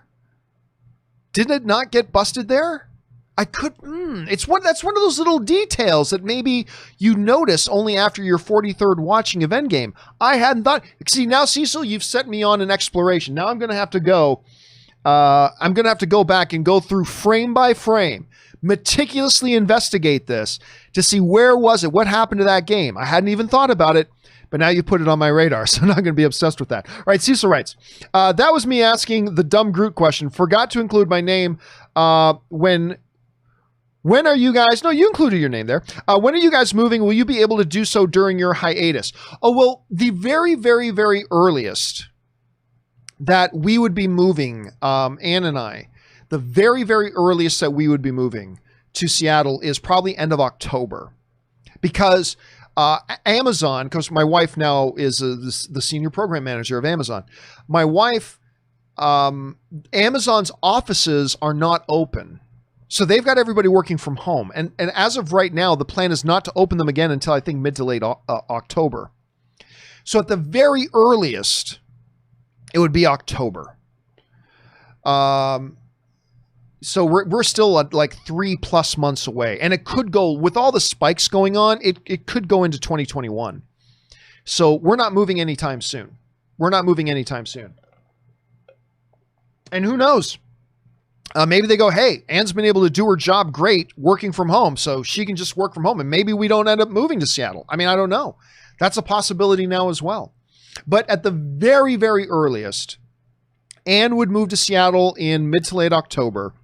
And then I would move out there probably 2 or 3 months after that, because I've got to get my documentary finished before moving. But then again, she may not be moving till 2021, or she may not be moving at all. We may not move out there at all. We'll have to wait to kind of see how this whole situation evolves, but we'll find out. All right. Mayor Mahir Haku or Hoke. I'm not quite sure how to pronounce that. Anyway, Mahir writes, good day, John. Have you heard the rumor that Disney might erase the sequel trilogy or make it non-canon like Legends? If true, just ignore that. That's bullshit. Don't believe any of that. Or true. Personally, I think it's getting too reactionary and further alienates the fan base. They're not doing that. That's bullshit. Just ignore that. That's not true. They're not doing it. Listen, they didn't do that to the prequels, and they shouldn't. Like, I hate the prequels, but I will protect them as canon. Canon means something. Those films are canon. They need to be protected. I don't even like them, and I'm saying they're untouchable. They're untouchable as far as I'm concerned, and I don't even like them. And I say they are untouchable. They're not going to do that. They're not going to do it. So just ignore any, unless you read that in Variety or the Hollywood Reporter, just ignore that. That's just bullshit. All right, next up, Canada Rocks writes, happy Canada Day, John. Thank you so much. Unfortunately, I disagree with you that the spike is not political. The American leadership is driving All this stupid behavior here in Canada, even our conservative premier Ford is taking this seriously, not much in the USA. Well, I mean, look, I'm not going to get into the politics of it. This is not a political issue. There are people making it a political issue and behaving in such a way to make a political stance, but really it's not a political issue. This is a common sense issue. And I'm not going to get into the politics of right or left. I've seen a lot of very, very stupid people acting very stupidly on both left and the right when it comes to this. There is only common sense. There is only common sense. And we just need more people to apply common sense. So anyway, there's that. But anyway, happy Canada to you as well, Canada Rocks. Alan Renshaw writes, what do you think about Ray Fisher's recent comments about Joss Whedon's treatment of casts? That we've already kind of covered that. Canadian Singing Posty writes, happy Canada Day, my friend. Hope you're enjoying your break and can take today to celebrate. Today is going to be just a very normal day. I'm going to finish today's show. And then I'm going to have lunch, and then I'm going to work on my documentary. that's going to be my day. Not much. I'm going to call some friends. I got some friends I'm going to call. But outside of that, not much. Not like, I hope you guys up in Canada are able to have a really great day. Down here, it's going to be mostly normal for me. You know, it's a work day for Ann. Ann is downstairs working right now. I'm up here doing this, and then I'm going to work on my documentary. So pretty standard day for me, actually. Honestly, since I moved to LA, most Canada days have been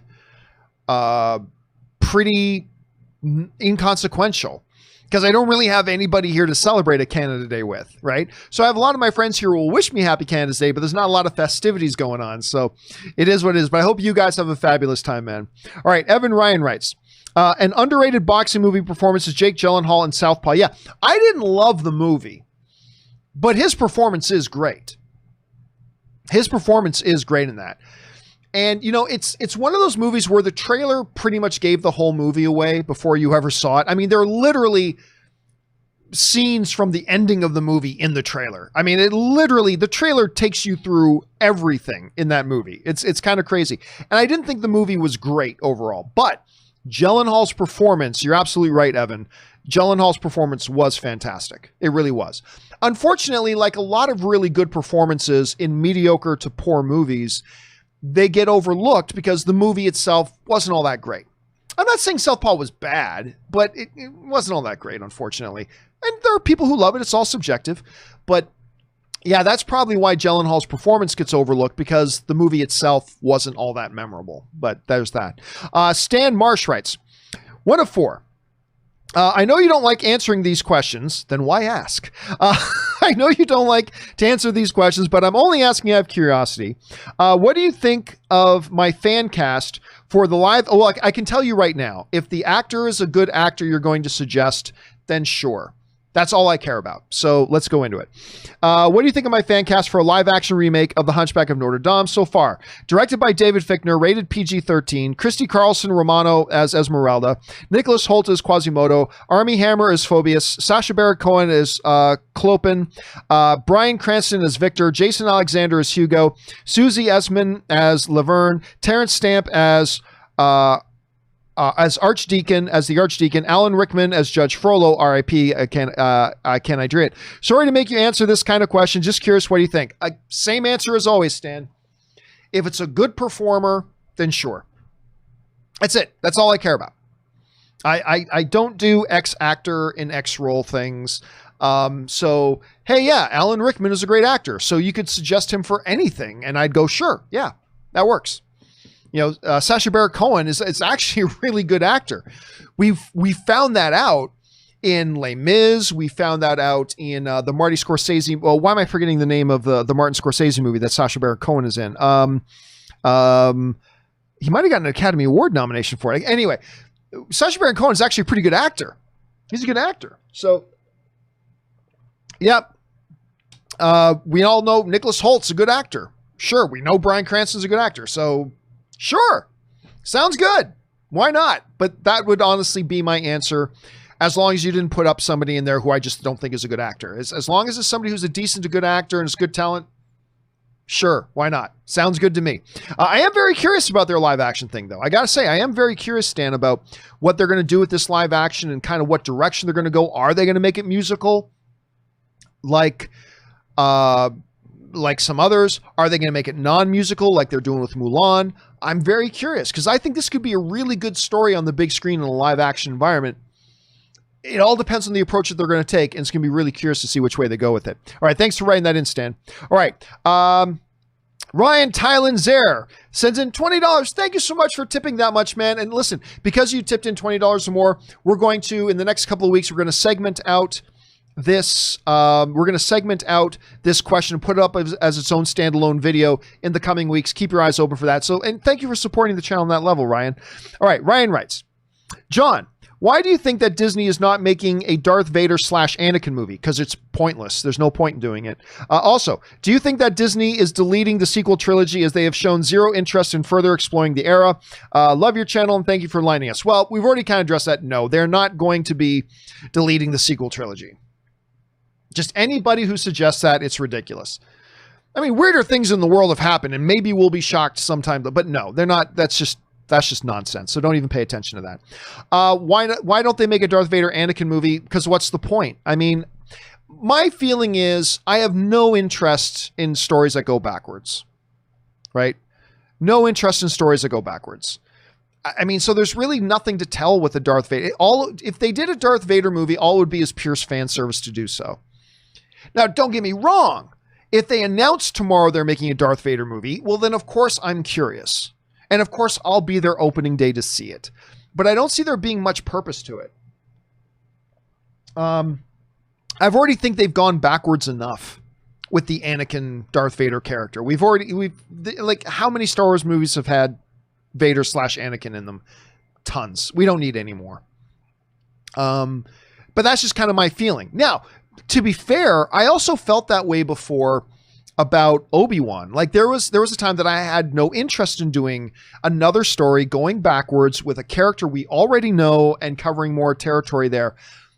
But I eventually had viewers kind of convinced me that, you know, all those lost years on Tatooine, there's a lot of stuff that could have happened with Obi-Wan and various different adventures and different, I mean, there's decades there of completely lost time that we have no idea what Obi-Wan was doing other than keeping an eye on Luke.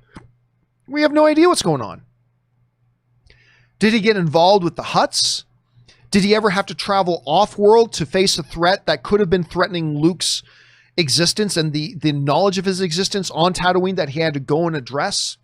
Did he ever have to do this, that, or the other thing? And so I was against the idea of doing anything Obi-Wan related for a long time. And then I eventually got convinced by people that, you know what, maybe there could be some very interesting stuff there. But we know what Vader was doing. And I don't know that there's any interesting story there to tell. Other than we just want to see a badass Darth Vader. But I kind of got that fix in Rogue One. So again, I felt that way about Obi-Wan and changed my mind. I do currently feel that way about Vader. I don't see there being any need to do it. I don't think it really fulfills any purpose.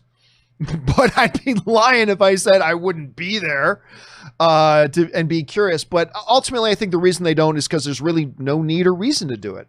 But hey, that's just me. And you never know. They might go to it at some point. I mean, they seem to want to continuously go back to characters we already know over and over again.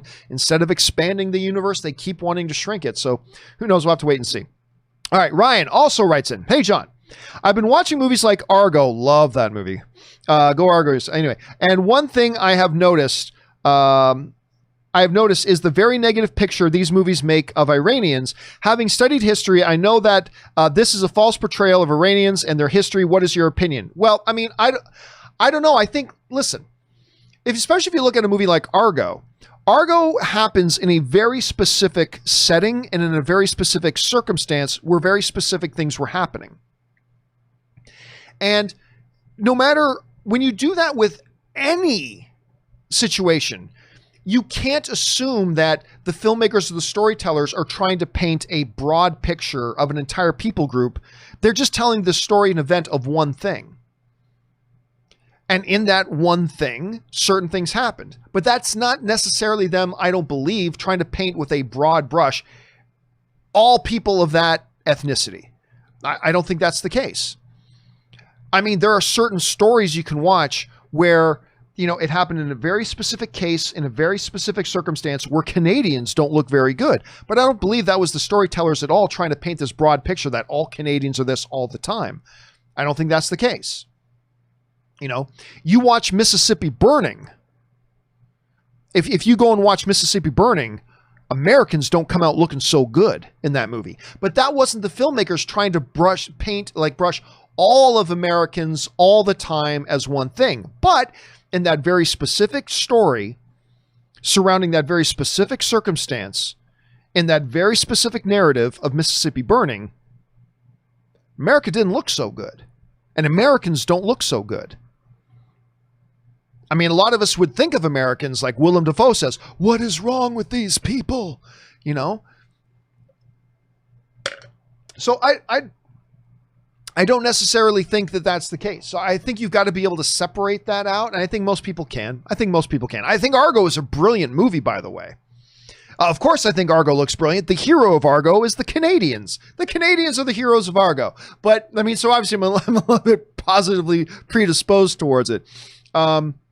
But yeah, so I think you gotta be very careful to not interpret a storyteller telling a story of a very specific moment in a very specific set of circumstances and how a few people surrounding that are portrayed in that moment as them trying to make some sort of broad reaching statement about a people group in general, right?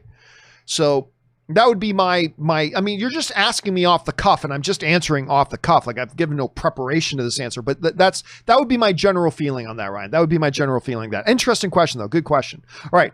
It's Mo writes, hey, John, having HBO Max through Hulu doesn't let you use HBO Max in the Hulu app. You still need the standalone app. What? But with Roku, you can cast HBO Max to Roku using screen share. That's what I do. See, yeah, if I'm paying for a service, here's the thing. And again, there are ways to get around it. And you just gave a real creative way, it's Mo, to some people who want to get around the restrictions and actually use it.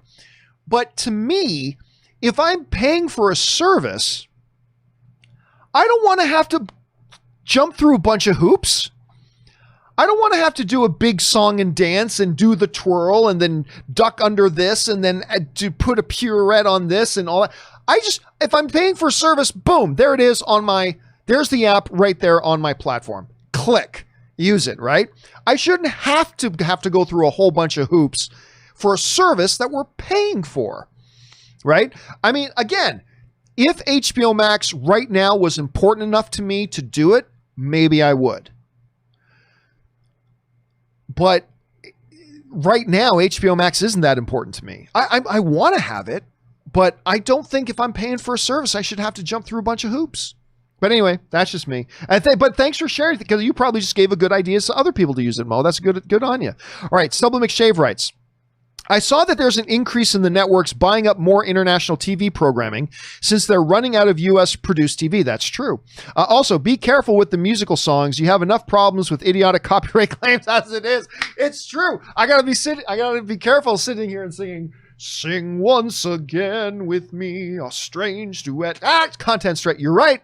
I gotta be careful of that.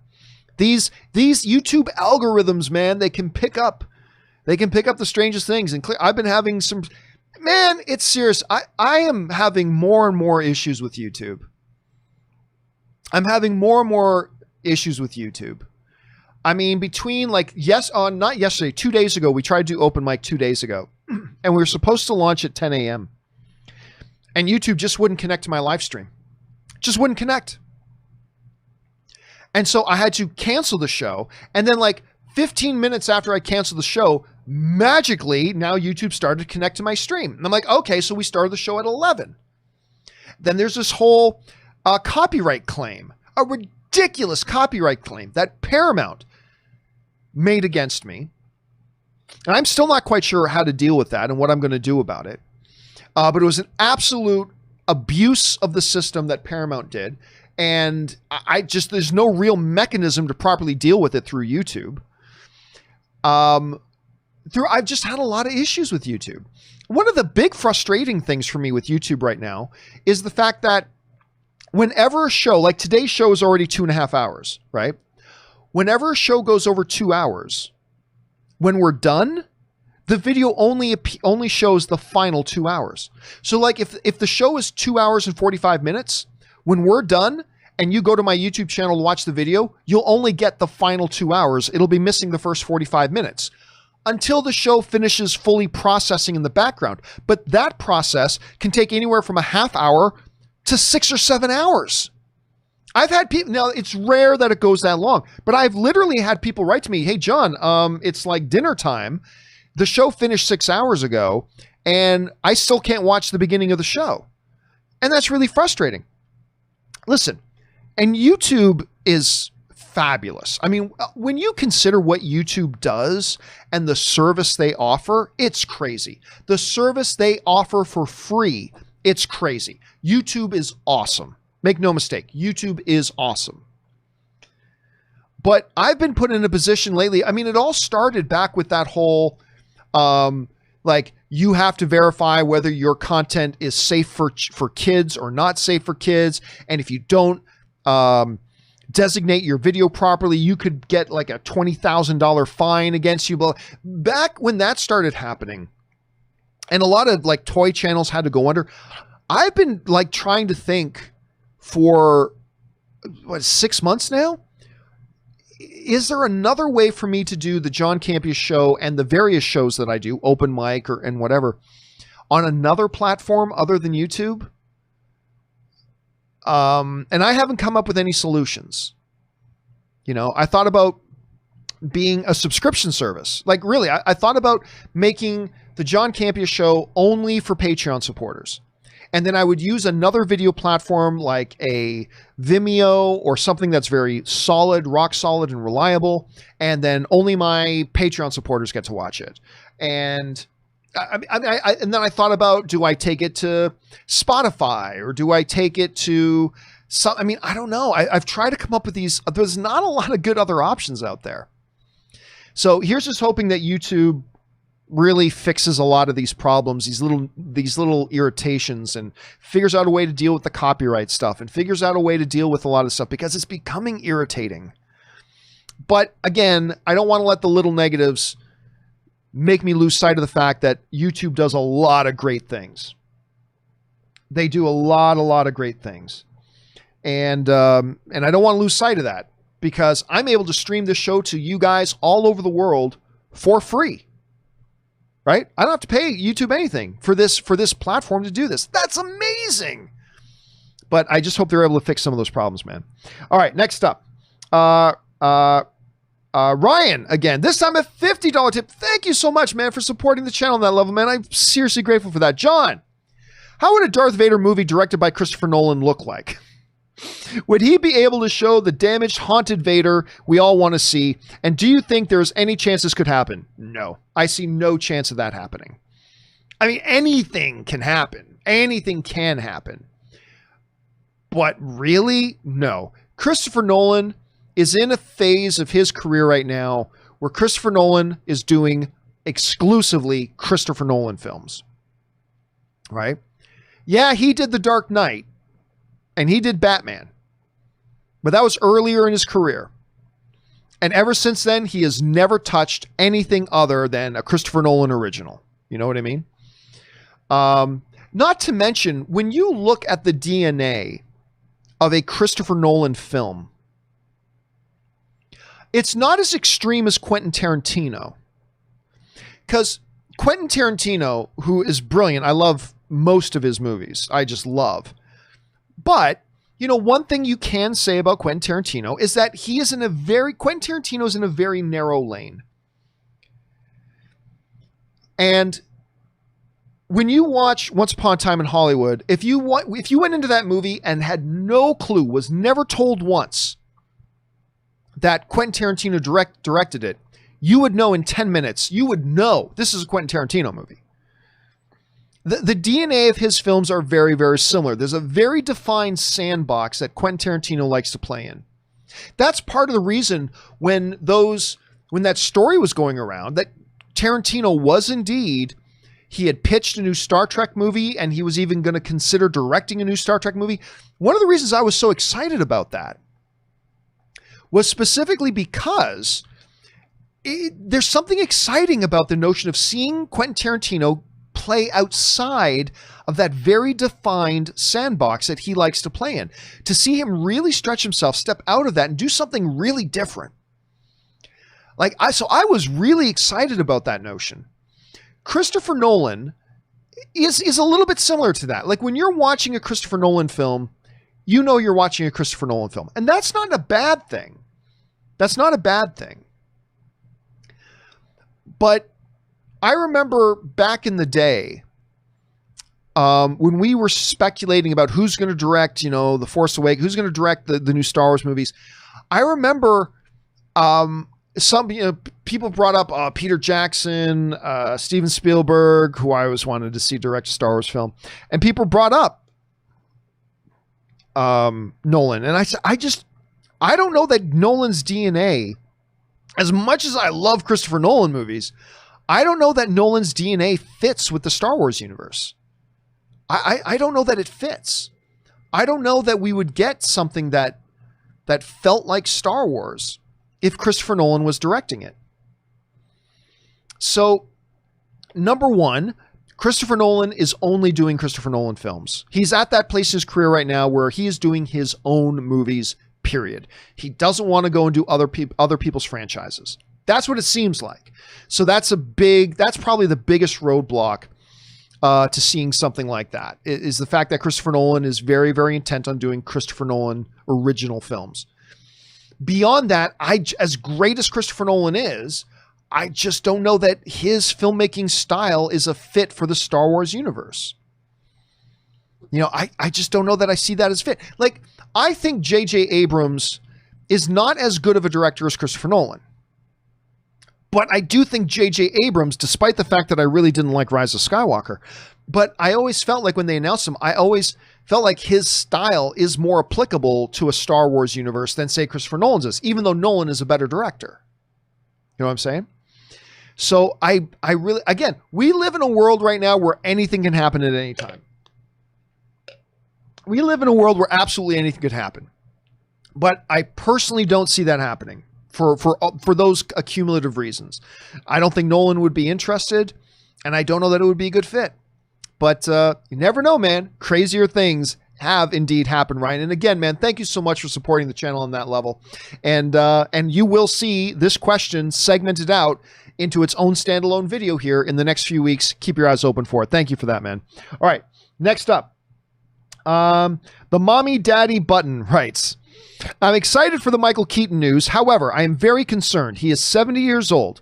We need a DCU Batman who can actually suit up for Justice League. I don't see why they can't actually recast Affleck's Batman with somebody like John Hamm or another talent. Well, I mean, look, there's a very important thing here to keep in mind, though, about the Michael Keaton news.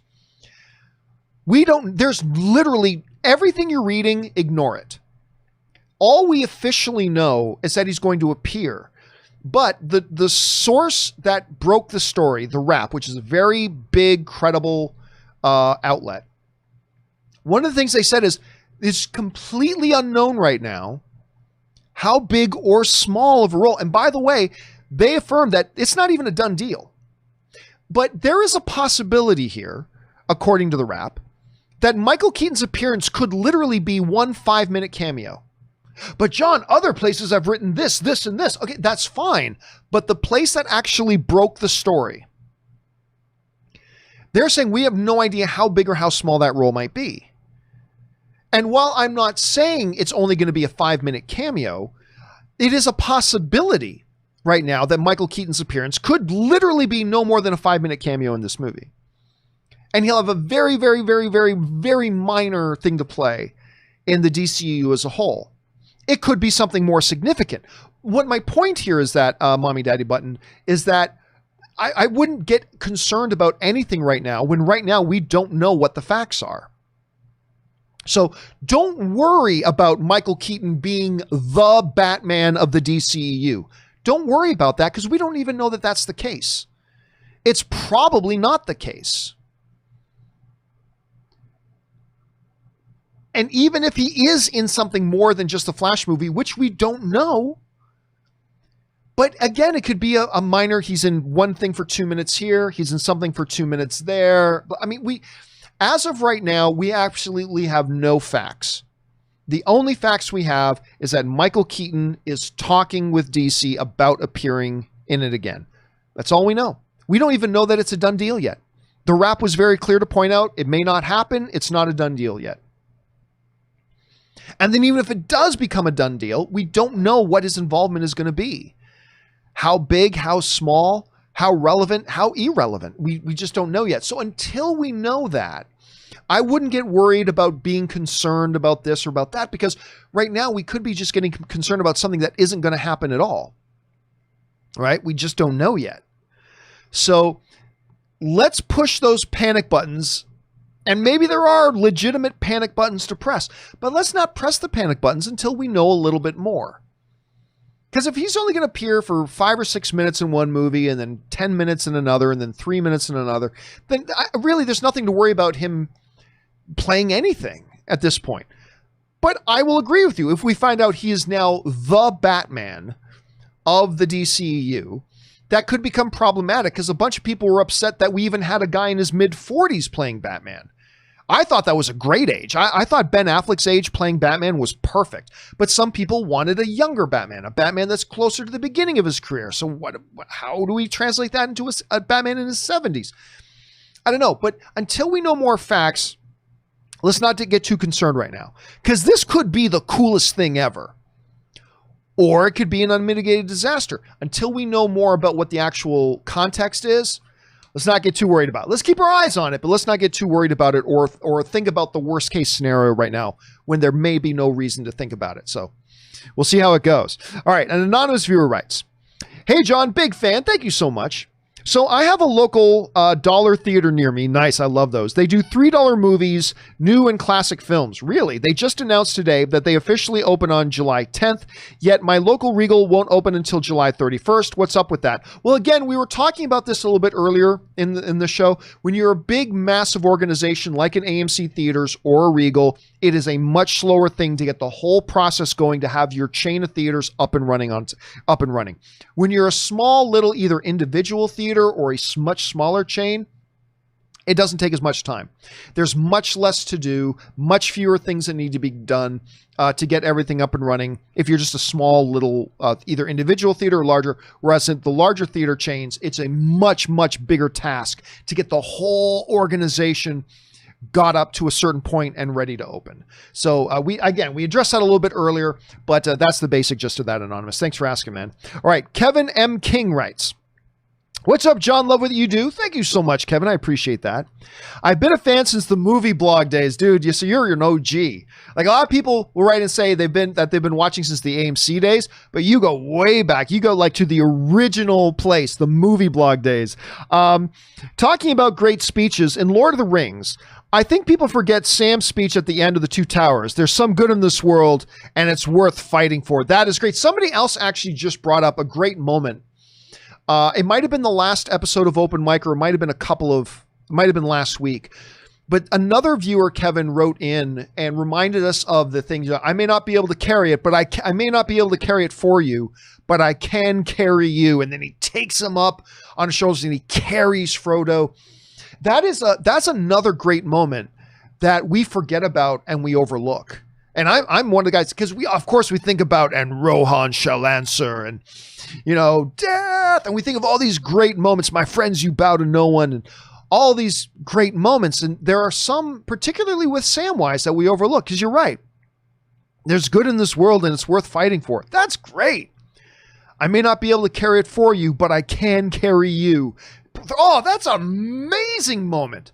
That's an amazing moment in those movies. So I think you're absolutely right, man. You're absolutely right. We should pay a little bit more attention to Sam and some of the stuff that Samwise says in those movies. And thank you for watching since the movie blog days, man. That is going OG. All right, Derek B writes, "Hey, John, big fan since you and Amy Rose reviewed Iron Man 3 in the AMC Closet office." The AMC Closet days.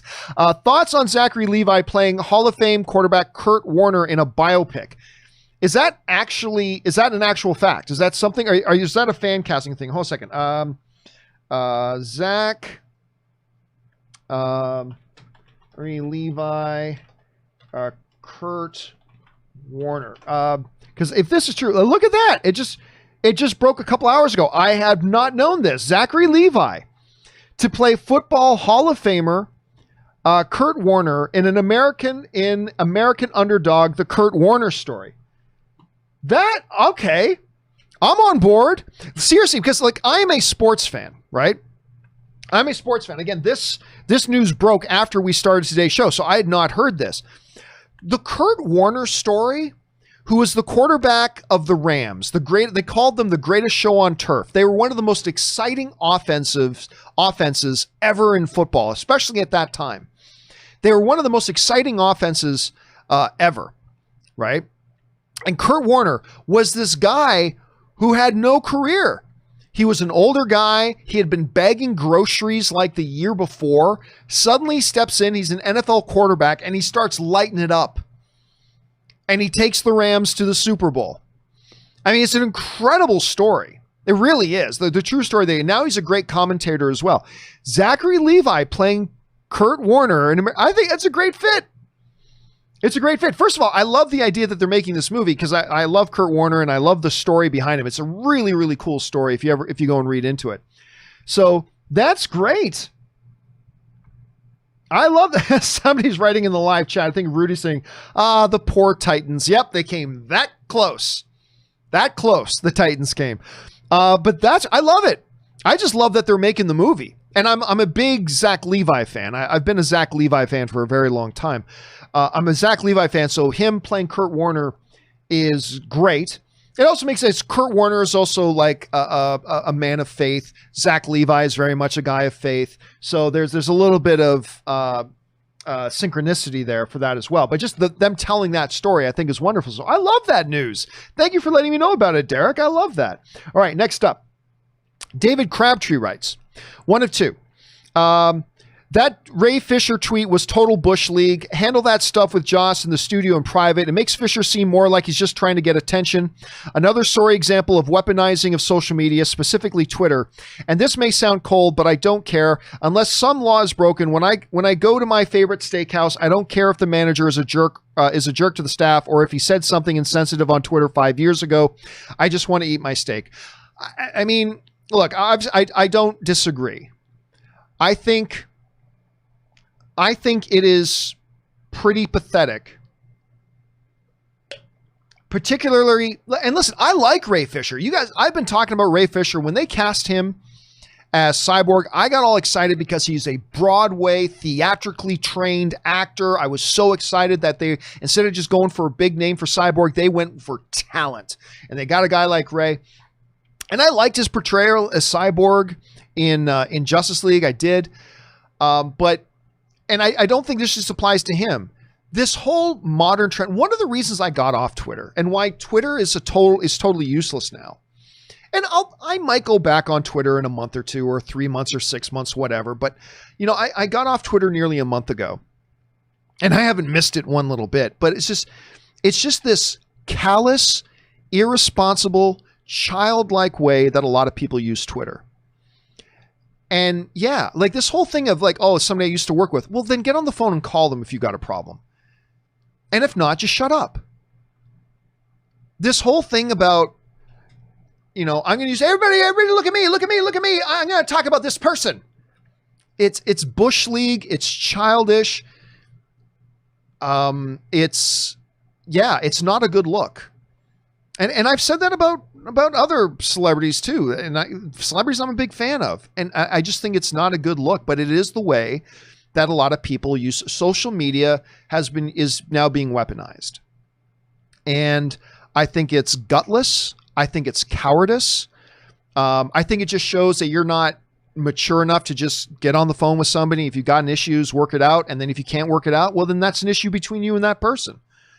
Leave it be. But that's just other people may disagree, and that's fine. But I've just seen so many people misuse Twitter, including friends of mine. I've seen really misuse Twitter, and stuff like that. And it's just really discouraging. And it's especially discouraging when you see people you're a fan of, doing it, whether it's Ray Fisher or somebody else. So I agree. It is Bush League. It puts a bad taste in my mouth, and It is what it is. It is what it is. All right, so I'm with you on that, David. All right, Kazam writes, why do you think Aquaman made more money than Shazam and Birds of Prey? In my opinion, Aquaman, my favorite DCU film, is like a must-see in theaters, and the character was more well-known, while Shazam was in between two MCU films and nobody wanted a Birds of Prey film and marketing wasn't great. Well, I mean, with Shazam, and I like Aquaman, you know, I love Jason Momoa in the role. I like the movie quite a lot. I like Shazam even more. Like, Shazam is actually probably my second favorite DCU movie behind Man of Steel. It would probably be Man of Steel, in order of my favorites, Man of Steel, Shazam, very, very close to Shazam would be Patty Jenkins' Wonder Woman, which I also thought was really great. And then Aquaman. I think that's my list of favorites. But Shazam it had a number of things going against it. Number one, it's Shazam. I mean, not a lot of people know much about Shazam. But number two, it was really marketed as a children's movie. Right? And we talked about that before. Shazam was marketed very much as a children's movie. And I think a lot of people got turned off, understandably so, when those first images leaked of just how pillow-stuffed Zach Levi's suit looked and all that kind of stuff. And I think there was a number of things working against it. But at the end of the day, the movie was fantastic. I love that movie. Like I said, I think probably my second, maybe tied for second with Patty Jenkins' Wonder Woman, is my favorite second favorite DCU movie. But Aquaman, I mean, you had Lynn directing it. It looked like it was marketed like a big, giant spectacle film. Momoa is really hot at the moment. And then it got good word of mouth. And I think a lot of people had been waiting to finally hear some good word of mouth from a DCU movie. And as a matter of fact, let me look this up. Because Aquaman didn't make, if I'm not mistaken, it didn't make a ton of money on its opening weekend. At least not what you generally think about a movie that goes on to make $1 billion at the box office. $67 million opening weekend. That's a nice opening weekend. It's not the kind of weekend that you would attribute to a movie that would go on to make $1 billion at the box office, though, right? So that was just, again, I think that played into word of mouth. That I think a lot of people were like, okay, the trailers look good. It looks like a big spectacle, blockbuster kind of movie. Jason's cool, but I'm hesitant because the DCEU. Because that's just where a lot of people were at. So it made $67 million opening weekend. A respectable little number, but not a number of a movie that you would expect to go on to make $1 billion at the box office. But what happened is a lot of people like myself and others came out of Aquaman going, you know what? Yeah, a pretty fun movie, man. This is a pretty fun movie. And so for a lot of people, it's like, okay, even some people who have not liked the DCU movies were liking Aquaman. And I think that was a big turnabout. There a lot of people were wanting to go see it, but felt very hesitant because a lot of people didn't like the DCU films at that point. But then they started hearing all this positive word of mouth and seeing all these positive reviews, including positive word of mouth and positive reviews from people that didn't like the previous DCU movies. They're saying, but this one's really good. And I think for a lot of people that got them going. And then you saw more people going, and that made word of mouth expand. So even though it only had like a $68 million opening, it just kind of carried that momentum and carried that wave. I think with Shazam, and I'm only speculating here, I think with Shazam, unlike Aquaman, which a lot of people were very interested in it, but were only hesitant because of the DCU thing, I think there's a lot of people who just weren't interested in Shazam. First of all, it's Shazam, which most people didn't really know. But on top of that, it wasn't marketed like this big, epic action blockbuster like Aquaman was. It was more marketed like a kid's movie, right? And even though the movie ended up being fantastic and it ended up making a little bit of money, a lot of people didn't go check it out. I do believe a Shazam 2 is going to do much better because now people know how good Shazam was. And it's all subjective. Not everybody loved it, but I know a lot of people that love Shazam, got great critic reviews, great audience reviews, and did pretty good for a movie of its nature. And I think Shazam 2 will do better. But ultimately, that's kind of why I think Aquaman did better. It was just better positioned. And they executed so well, and they delivered on their promise of a big action blockbuster. And they satisfied people who hadn't even liked the other DCU movies. And that was a big hurdle to overcome. So again, that's all just speculation. That's kind of how I see it, Kazam. Great question. All right, next up. Noah writes, John, do you think the enormous Black Lives Matter protests and riots caused these major COVID spikes, which made movie theaters delay their reopening? Most new cases are coming from young people. I think because those are isolated. Do I think that some came from those? Sure. Yeah, I mean, it's a huge gathering of people. They're big gatherings of people. Yes. However, those are isolated things that, like, one big rally happens at one time over the course of a couple hours in one city.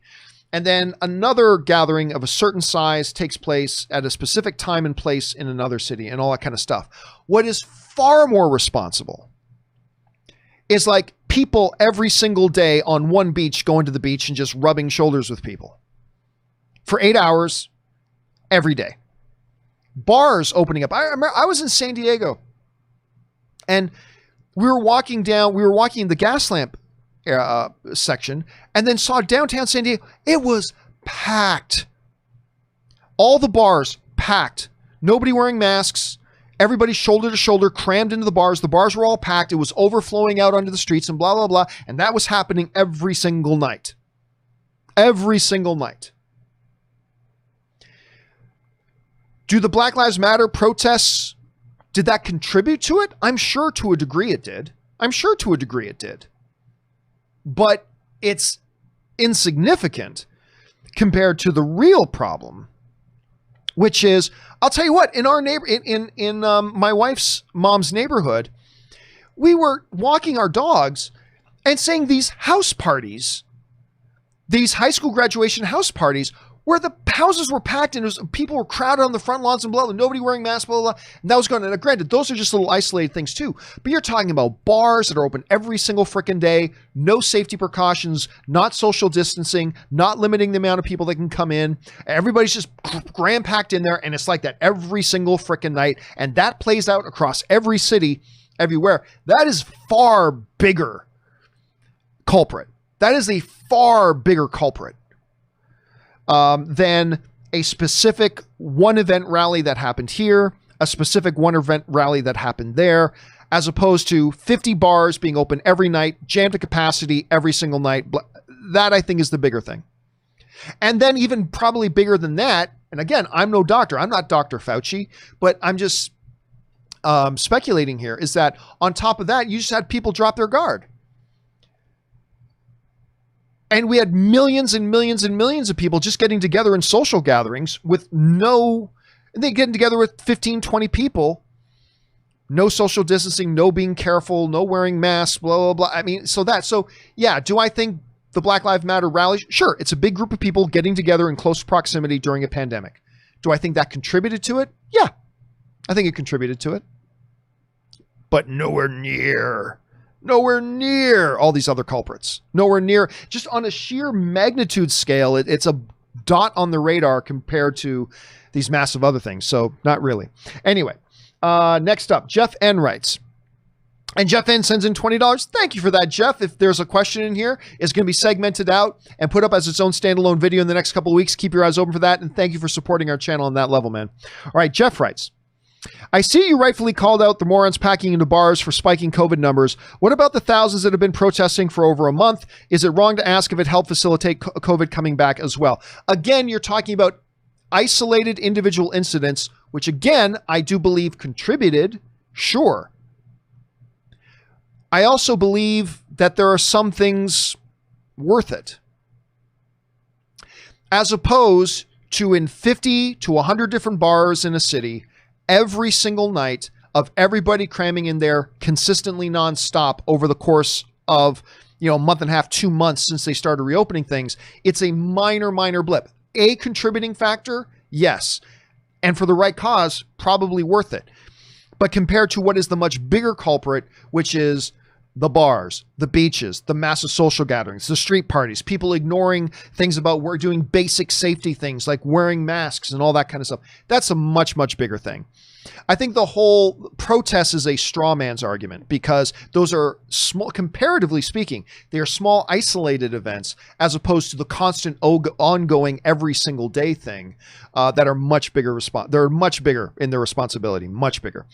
Nick writes, Buongiorno, Giovanni. Hope you, Anne, and Lily Shadow, and the extended family, Lily and Shadow are our dogs, and the extended family are all keeping well and safe. We are, thank you. Also, hope your break from the John Campea Show has been rewarding so far and will continue to be. It has been, thank you. Had a thought. Getting more likely Endgame's box office will not be beaten. It'll be beaten. It'll be beaten, and it's going to be beaten soon. It's going to be beaten soon. It will be beaten by Avatar. Not Avatar 2, Avatar. Because I think, it's a very, very, the amount that Avatar is behind Endgame is minute. It's a tiny, tiny number. Compared, when you're looking at $2.7 billion, it's actually a very tiny number. What Disney is going to do before Avatar 2 comes out, Disney is going to re-release a full wide re-release of the original Avatar and say, for the first time in over a decade, come see Avatar back in screens again. And they're going to do that so it passes their other movie, Endgame. Disney's going to do that so it passes their other movie, Endgame, so that as they market Avatar 2, they can say, come and see the sequel to the biggest motion picture of all time with Avatar. And Disney will see to it that Avatar becomes the #1 box office film of all time again. I think about $70 million separates them. Hold on a second. Let me just look at this. Endgame. Let's look up Endgame here. Avengers Endgame worldwide total is 2.79 billion. 2.79 for Endgame. Avatar is also sitting at 2.79. Okay, so they're both at 2.79. What is so let's go to the fourth digit. Endgame is at 2.797. Okay, so Endgame right now is at $2.797 billion. $2.797 billion. Avatar is at 2.790. So about $70 million separates them. About 70 million separates them right now. Disney is going to want Avatar to take back that #1 spot. So they will do a full big re-release. Watch for the first time in over a decade, Avatar, and blah, blah, blah. And it'll make 80, 90, $100 million in a big re-release. There you go. And then what'll happen is, at some point, Disney is now going to want Endgame to be the #1 film again. So like Avatar will pass Endgame, and it'll pass it by like 10 or $20 million. So then what Disney will do is, before the next Avengers movie comes out, whenever the next Avengers movie is coming out, they'll re-release Endgame. And it'll make 10 or 20 or $30 million, and it'll take back the #1 spot, so that as they're promoting the next Avengers film, they go, come watch the next installment of the biggest motion picture of all time, Endgame. It's this little game Disney's going to play with itself. Now, aside from Avatar and Endgame, yeah, eventually both of those movies will be beat. Both of those movies will be beat eventually. Whether it's soon, I doubt it in the next 3, 4, or 5 years. I doubt in the next 3 to 4 to 5 years, because I don't think Avatar 2 is going to pass Avatar 1 or Endgame. I don't see that happening. But yeah, within 10. Everybody thought forever that Avatar would never be beaten. And it took Endgame, a 10 plus year, 20 plus movie buildup with about 40 plus big major superstars, and that finally beat it. But something else will come along to beat that. And it'll probably be a movie like Avatar that isn't a franchise. It's just going to open, capture the world's imagination, and then it'll blow by Avatar and Endgame both. It'll happen. It may take a little while. But it will happen at some point. All right, Jeff N. writes, and Jeff N. sends in a $50 tip. Thank you so much, Jeff, for supporting the channel on that level, man. I appreciate that. There can be only one. Cavill back as Superman. Ooh, other people have asked me this. Cavill back as Superman or Affleck back as Batman. Both starring and directing. Affleck starring and directing, not Cavill. Cavill's not a director. If you are the decision maker, who do you take? The one not chosen gets sent packing, never to return to the role. Okay. You just made the answer a little bit easier for me. Because, look, y'all know, there's Henry. Henry Cavill is my all-time favorite Superman. You all know this. Henry Cavill is my all-time favorite Superman. Ben Affleck is my all-time favorite Batman. Not that I think Batman versus Superman is better than The Dark Knight. It's not. But I just like, I've talked about this before, I just really like Ben Affleck's iteration of the Batman character. Particularly his iteration in Batman versus Superman. I just believe he gets something about Batman that nobody else who has played Batman really get. That said, I have told some other people before that I think somebody asked me this question about a week ago, and I said, you know what, today I'll lean towards taking Henry. Like I could only have Henry, or I could back as Superman, or I could only have Ben back as Batman. I said, you know what, today I'll slightly lean towards Henry as Superman, but if you ask me again tomorrow, I could totally give you the opposite answer. But if you're going to put in the qualifier of saying Ben Affleck would both star and direct as Batman, that makes the answer pretty easy for me. Ben is Batman. Because Ben, I think, is one of the better directors working in the world today. Although he hasn't directed anything in a while, but he's an incredible director. I think he gets Batman in a way that most filmmakers don't get and understand Batman. And if he could both be directing and starring, it's not just asking if he's going to star, but direct and star, that makes the answer a little bit easier for me, Jeff. I go Ben Affleck. If he's going to both direct and star, I take that. Now, don't get me wrong. Some people hear me say that sometimes and think that that's me saying I don't like the idea of Matt Reeves directing. No, I am. Look, if Ben Affleck isn't going to direct it, I love Matt Reeves directing. Matt Reeves is a great director. And I'm very excited to see his iteration of Batman. I really am. But yeah, if I could wave a magic wand and have Ben back both directing and starring in a Batman movie, I take that every day, man. As much as I'm loving, I can't wait to see Henry as Superman again. I would take that one every day, my friend. Every day.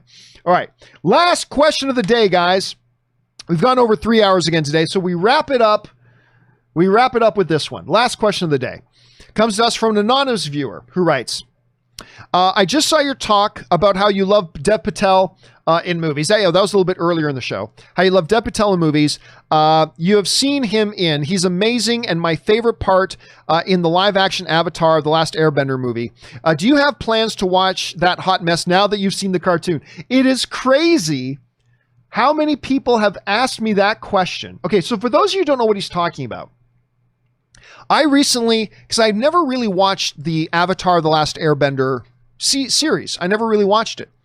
So recently, I sat down to watch The Last Airbender.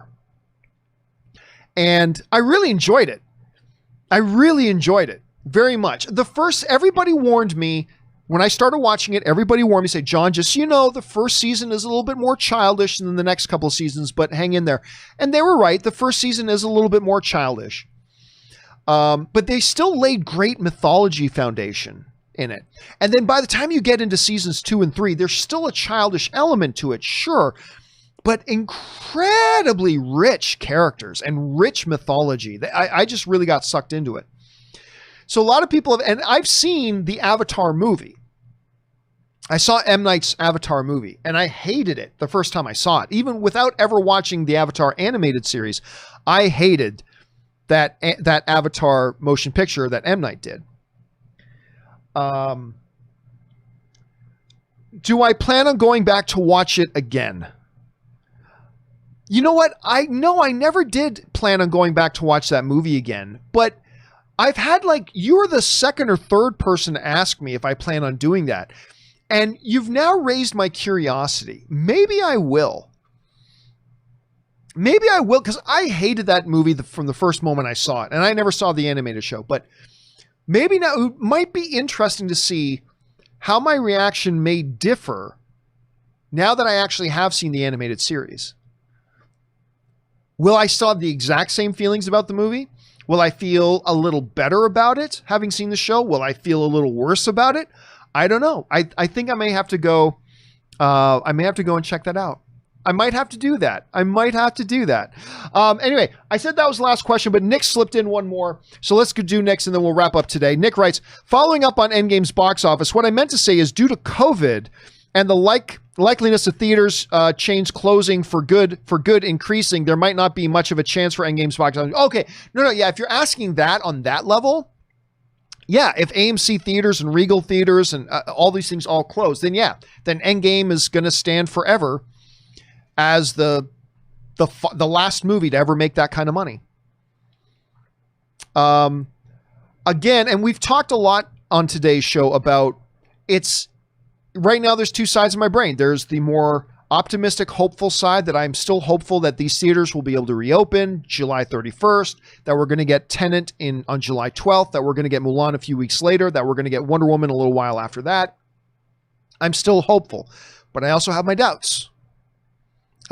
So yeah, obviously, Nick, if the AMC theater shut down and Regal theater shut down and the movie industry as we know it comes to an end the way we've always known it, then yes, whatever is the number one box office movie right now, that's always going to be the number one box office movie. Right now, that means Endgame. And yeah, Endgame will remain forever if the theater shut down. If they don't, then no, Endgame will be beat. First, it'll be beat by Avatar, and then it'll take back the title from Avatar, and then something else will come out later that'll beat both of them. And then, yeah, but if theaters shut down, then yeah, the records as they are, the opening weekend box office record will never be broken. Second weekend record will never be broken. Biggest Tom Cruise movie record will never be broken.